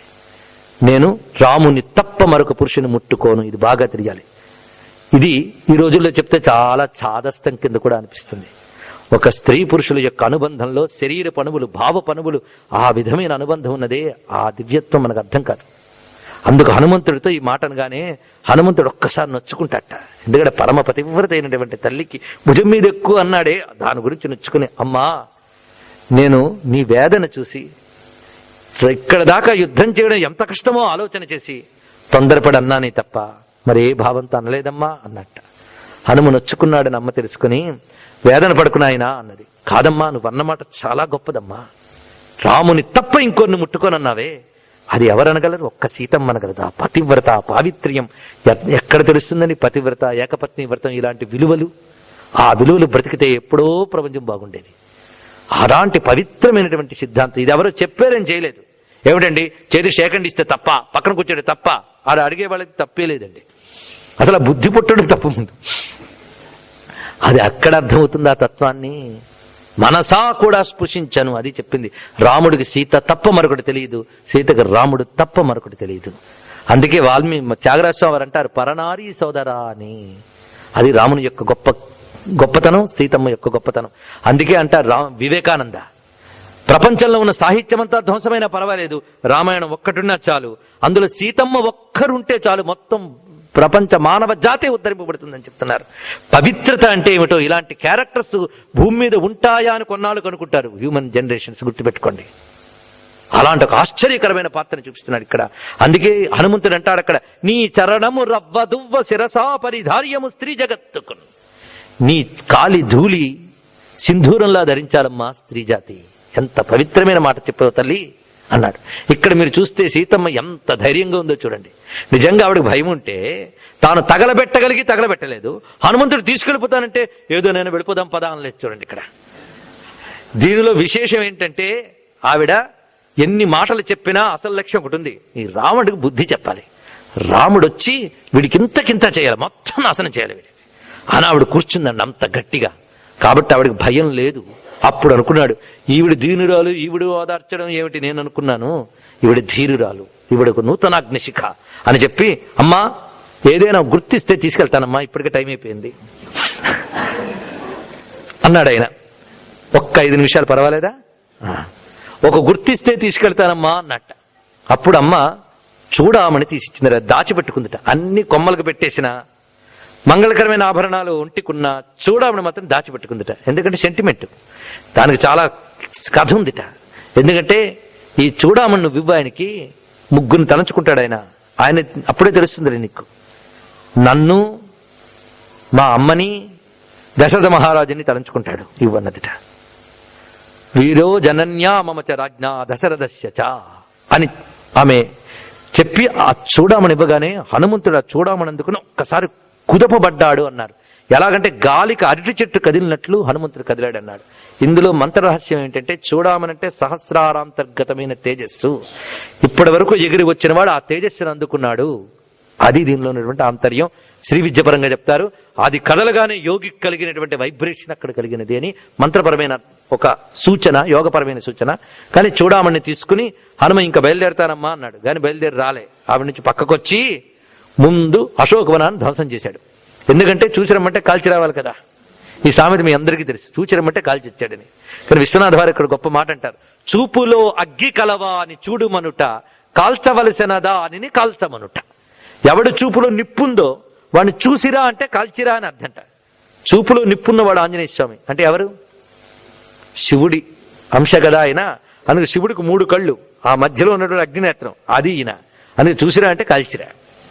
పైగా హనుమంతుడు అంతటి వాడు వెళ్ళాడంటే ఊరికినే వెళ్తాడా? ఎందుకు వెళ్ళాడు? అన్ని సాధిస్తాడు. ఆయన ఇందులో గొప్ప రాజనీతిని చూపిస్తున్నాడు. ఏమిటంటే, ముందు రావణాసురుడిని చూడాలి. వాడు ఎలాంటి వాడు, వాడు బలం ఏంటో చూడకుండా వెళ్తాడు ఆయన. ఎందుకంటే కొట్టబోయే తర్వాత వాడిని కనుక వాడిని అసెస్ చేయాలి, వాడిని చూడాలి. 2, ఆ రావణాసురుడిని చూడాలి అంటే ఊరికినే వెళ్ళిపోవడం కాదు, ముందు తనేమిటో వాడికి తెలియాలి. తెలియాలి అంటే వాళ్ళు తన మీద అటాక్ చేయాలి. అటాక్ చేయాలి అంటే ముందు దీన్ని ధ్వంసం చేయాలి. వాడు చాలా ప్రేమగా కట్టుకున్నాడు అశోకవనాన్ని. రావణాసురుడు చాలా కష్టపడి కట్టుకున్నాడు వాడు. అందుకు మొత్తం ధ్వంసం చేసేట. అక్కడ కాపలా కాస్తున్నటువంటి స్త్రీలందరూ భయపడి వెళ్ళి రావణాసురుడితో చెప్పారు. వెంటనే రావణాసురుడు ఊగిపోయి 80,000 మంది రాక్షసులు పంపించట. కింకరాన్ ఆత్మన సదృశాన్ ఘోరాన్ కింకరాన్ 80,000 మందిని పంపాడంటే, అశోకవనాన్ని ధ్వంసం చేయగలిగాడంటే వాడి శక్తి ఏమిటో అసెస్ చేశాడు రావణాసురుడు. వాడేం సామాన్యుడు అంటే రావణాసురుడు. అశోకవనం ధ్వంసం చేయడం మామూలు వాళ్ళ వల్ల కాదు. అందుకే ఆయన ఏం చేశారంటే, వీళ్ళని 80,000 మందిని పంపితే ఆ పైన ఈయన మొత్తం ధ్వంసం చేసి ముందు ఉన్న శిలాతోరణం మీద కూర్చున్నట్ట. వీళ్ళు రాగానే ఒక్కసారి దిగాడండి ఆంజనేయ స్వామి. దిగి ఏం చేశాడంటే సింహగర్జన చేసి తోకని నేలకేసి కొట్టాడు ఒక్కసారి. ఈ తోకని నేలకేసి కొట్టడం కూడా గొప్ప విశేషం. ఆయన ఎప్పుడు విజృంభించాలన్నా పని చేస్తాడు. ఆయన ఆ తోకని నేలకేసి కొట్టాడు. ఒగి కూర్చుండిన ఎట్టిడౌ హనుమ కూర్చున్నట్లుగా హేళగ నల్దిక్కులు చూచు త్రుటిలో లాంగూలము ఆభీల జిమ్మగ పుచ్చోగ్ర విచాలనాద్భుత రవ వ్యాధిర్నరోదంతరమ్ముగ సంతాడనమాచరించే వసుధా భోగంబు నిమ్నంబుగా. ఒక మహాసర్పం లేచి తోకతో భూమిని కొట్టినట్లుగా ఆయన తన యొక్క తోకతో నేలను కొట్టగానే భూమి కంపించిందిట ఆ తాకిడికి. తర్వాత లేచి ఆయన 2 జబ్బలు చరుచుకున్నట్టండి. ఈ జబ్బల తాకిడికి లంక ప్రతిధ్వనించిందిట. 7 సముద్రాలు అల్లలాడేట. తన స్వరూపాన్ని స్వామి పెంచి అంటున్నాడు, జయచ్చతిబలో రామో లక్ష్మణశ్చ మహాబల రాజా జైతి సుగ్రీవో రాఘవేణాభిపాలిత దాసోహం కోసలేంద్రస్య రామస్యాక్లిష్ట కర్మణ హనుమాన్ శత్రు సైన్యానాం నిఘంతా మారుతాత్మజ న రావణ సహస్రం మే యుద్ధే ప్రతిబలం భవేత్ శిలాభిస్తు ప్రహరత పాదపైచ్చ సహస్రసః అర్ధయిత్వా పురీం లంకాం అభివాజ్యత మైథిలీం సమృద్ధార్థో గమిష్యామి మిషతాం సర్వరక్షసాం. ఇంతవరకు మీరు వినేది ఒక మంత్రం. ఇది చదివినా విన్నా అపజయాలనే ఉండవు, జయం లభిస్తుంది. దీన్ని సంపుటీకరించి సుందరకాండ పారాయణం చేయడం ఉంది. హనుమ ప్రతి రాక్షసుల్ని ఇక్కడి నుంచి కొట్టే ముందు చదువుతాడు, కొట్టిన తర్వాత చదువుతాడు. ఇది జయచ్చతి బలో రామో లక్ష్మణశ్చ మహాబల. రామలక్ష్మణులకు జయమగ్గాక, జయమగుగాక అంటే వాళ్ళు జయం చెందుతున్నారు అన్నాడు ఇక్కడ. వాళ్ళు జయం, శ్రీరామ జయం అంటాం మనం. అంతేకాదు రాముడి చేత పాలింపబడుతున్న సుగ్రీవుడికి జయం. నేనెవర్ని? దాసోహం కోసలేంద్రస్య. తన గురించి ఏం గొప్ప చెప్పలేదు చూడండి ఇక్కడ. నేను రాముడి దాసుడిని, నా ముందు 1000 కొలది రావణులు కూడా నిలబడలేరన్నాడు. మరి ఇది గొప్ప చెప్పాడు కదా అని మీకు అనిపించచ్చు. శత్రువుల గుండెల్లో టెర్రర్ పుట్టిస్తున్నాడు ఇక్కడ. ఒక్క దాసుడు వచ్చి ఆ దాసుడే 1000 కొలది రావణులు నా ముందు నిలబడలేరు అన్నాడంటే మిగిలిన వాళ్ళు వస్తే ఏం చేస్తారని భయం పుట్టాలండి రావణుడికి, అందరికి కూడా. అదే ఆయన చేస్తున్నటువంటి. ఇది ఆయన కొడుతున్న దెబ్బ. ముందు శత్రువుని మానసికంగా వీక్ చేయడం, ఇది రాజనీతి. ఆ విధంగా చెప్పి రావణులు 1000 ముందేనా నా ముందు నిలబడలేరు, నేను రాళ్లతో చెట్లతో కొట్టే మొత్తం లంకను నాశనం చేసి నేను వచ్చిన పని పూర్తి చేసుకుని వెళ్తానన్నాడు. ఇది చెప్పి వచ్చిన 80,000 మందిని అవలీలగా సంహరించి తిరిగి తోరణం మీద కూర్చున్నట్టు వెళ్ళి. ఆ తర్వాత వాళ్ళు మీకు చచ్చి బతికిన వాళ్ళు వెళ్ళి రావణుతో చెప్పేటప్పుడు వాళ్ళు మిగిలిన వాళ్ళని పంపించే లోపల ఏం చేయాలో ఖాళీగా చుట్టూ చూశాడు ఆయన. ఆ టైం ఎలా పాస్ చేస్తాడు? అక్కడ పెద్ద ప్రాసాదం కనిపించింది, కోట. ఆ అశోకవనంలో తిన్నగా దాని దగ్గరికి వెళ్ళి ఒక స్తంభం ఊడబెరికెట్టండి. అక్కడ ఆ స్తంభం ఊడబెరగగానే అక్కడున్న కాపలా కాస్తున్న బలమైన రాక్షసులు కొందరు వచ్చారు. 100 మంది వచ్చారు మొత్తం. ఈయన ఏం చేశాడంటే ఆ స్తంభాన్ని తీసి గిరగిరా తిప్పెట్ట. ఆ తిప్పిన వేగానికి దాని నుంచి నిప్పు పుట్టింది. దానితో కోటంతటి తగలబెట్టడమే కాకుండా వచ్చిన వాళ్ళ మీద అది విసిరాడు. మొత్తం వాళ్ళందరినీ సంహరించాడు. ఈ పని చేసి మళ్ళీ వెళ్ళి తోరణ మీద కూర్చున్నాడు. దాని తర్వాత ఆయన ఒక్కొక్క జంబుమాలి అని ప్రహస్తుడు అనే మంత్రి యొక్క కొడుకుని పంపించాడు. మళ్ళీ వాడు వచ్చినప్పుడు కూడా జయత్యతిబులో రామో లక్ష్మణశ్చ మహాబలహ అని చెప్పి వాడిని సంహరించాడు.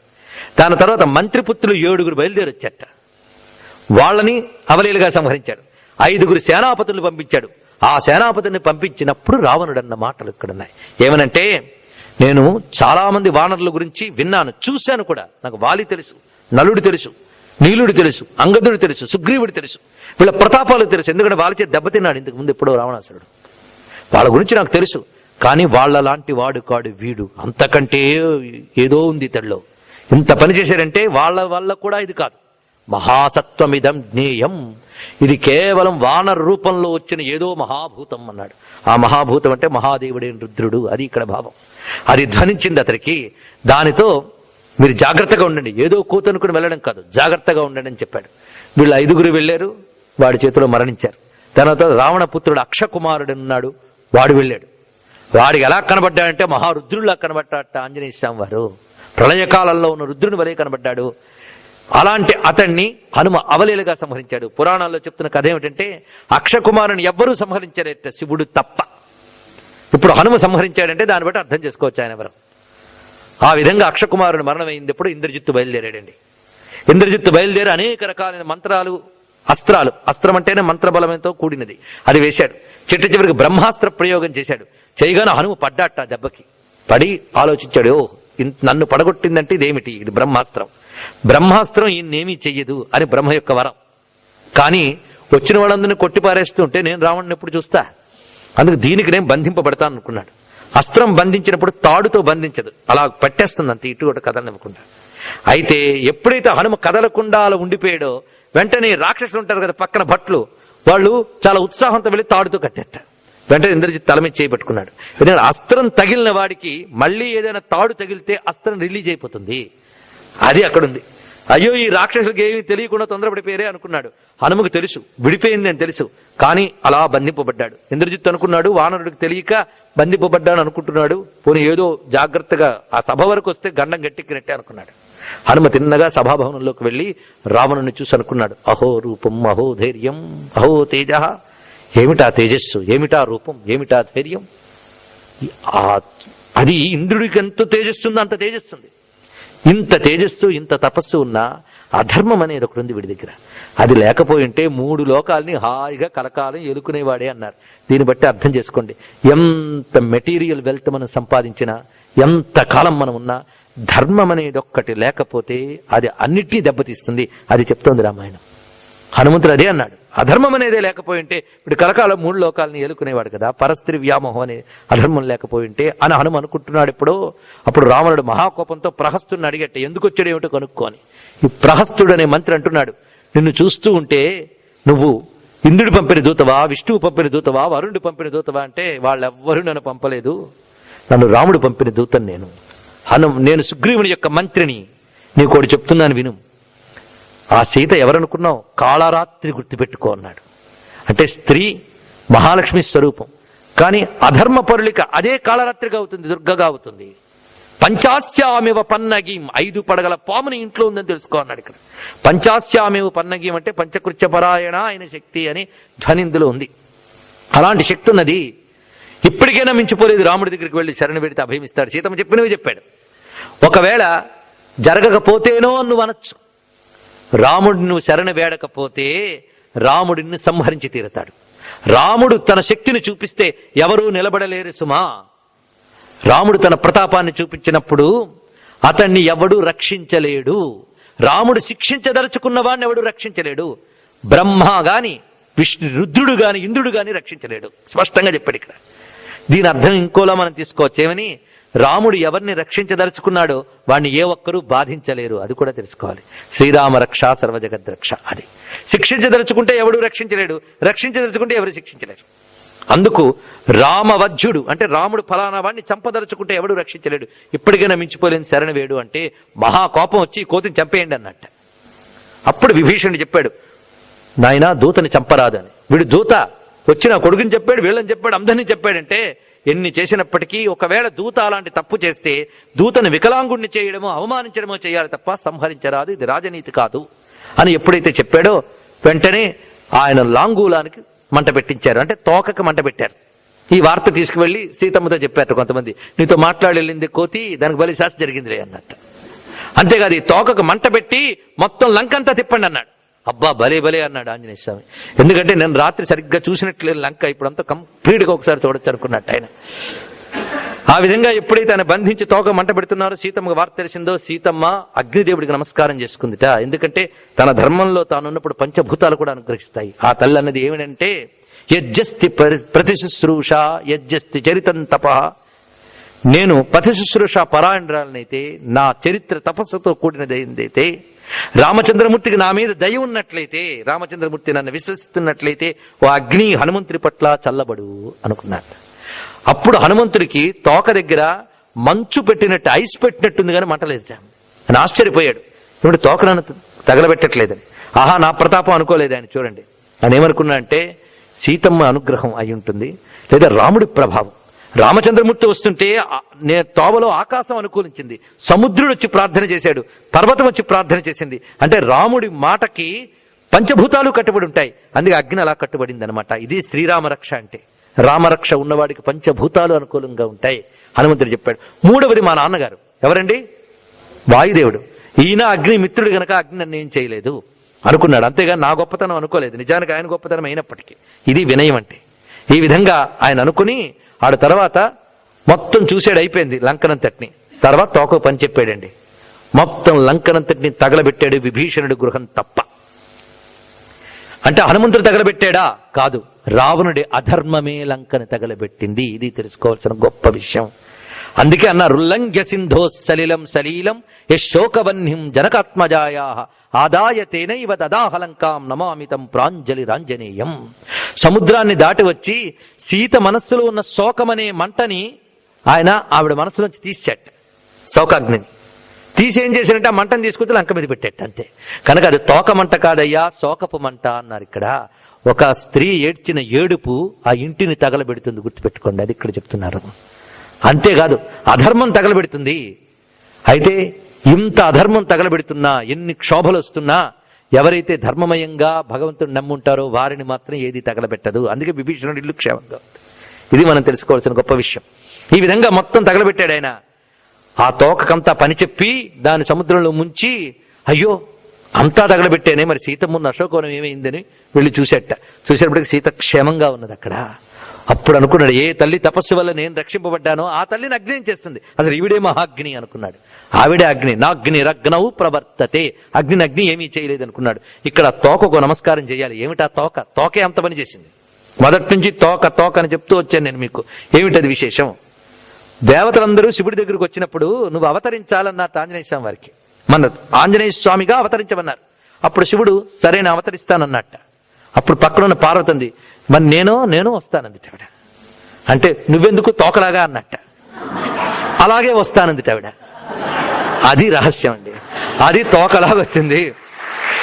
అందుకే హనుమల్లాంగూలం శక్తి స్థానం, అది విశేషమైన రహస్యం. అందుకే హనుమంతుడు ఆ తోకని మంట పెట్టించేటప్పుడు వాల్మీకి రచించిన శ్లోకాలు చూస్తే ఆశ్చర్యపోతాం. ఈయనెవడు? సాక్షాత్ బ్రహ్మయే ఇలాగా రావణ్ణి శిక్షించడానికి వచ్చాడా అని ఒక శ్లోకం రచించాడు. మరొక శ్లోకం నారాయణుడు ఈ విధంగా వచ్చాడా అంటాడు.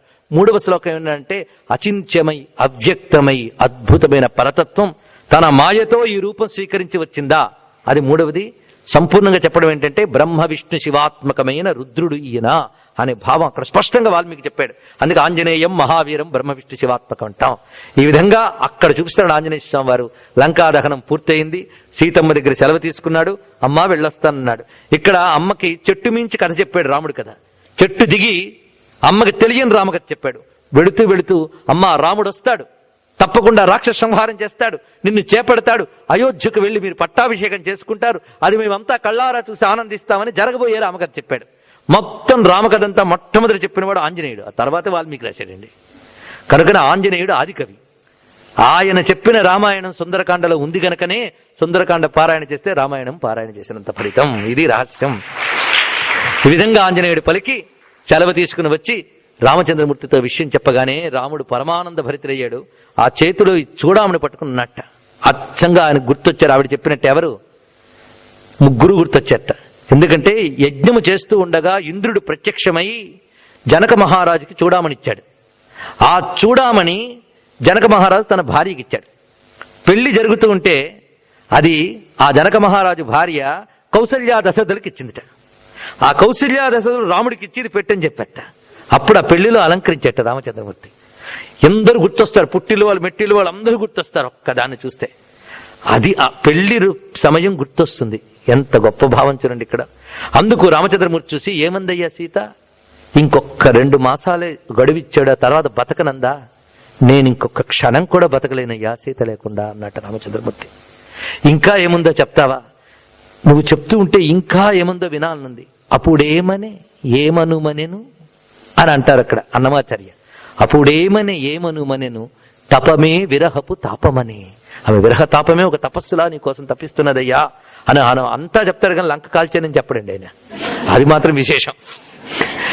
సరే, మొత్తంగా ఆ సీతమ్మకి ఇచ్చిన అభయం చెప్పాడు. ఆమెకి నేను చెప్పాను, నువ్వు తప్పకుండా వస్తావు, విజయం సాధిస్తావని చెప్పాను కనుక రావాలని. అమ్మకి చెప్పి మాట ఇచ్చాను కనుక రావాలయ్యా అని రామచంద్రమూర్తి ఆ తర్వాత బయలుదేరి ఏ విధంగా రావణ సంహారం చేశాడో మనం బహుశా 3వ రోజా చెప్పుకున్నాం. 2వ రోజు చెప్పుకున్న రామాయణం అంతా. మిగిలిపోయిన సుందరకాండ ఇప్పుడు చెప్పించాడు. కనుక సీతారామ లక్ష్మణ ఆంజనేయ బ్రహ్మం మనల్ని అనుగ్రహించుగాక. నాకు 9 అని నిర్దేశించినా హనుమంతుడు ఆగలేదు గనక నేను ఎంత కుదించినా ఆయన ప్రతాపం ఆగలేదు. ఆయన రాదలుచుకున్నంత వస్తాడు. నేను చెప్పదలుచుకుంది చెప్పలేను, ఆయన చెప్పించదలుచుకుని చెప్పిస్తాడు. అందుకోసం ఇక్కడ పలికెడిది భాగవతమట, పలికించడి వాడు రామభద్రుండట. ఇలాంటి ఇది మీరు అందరూ ఆనందంగా ఇంతసేపు వినడమే నాకు మహా సన్మానంగా నేను భావన చేస్తున్నాను.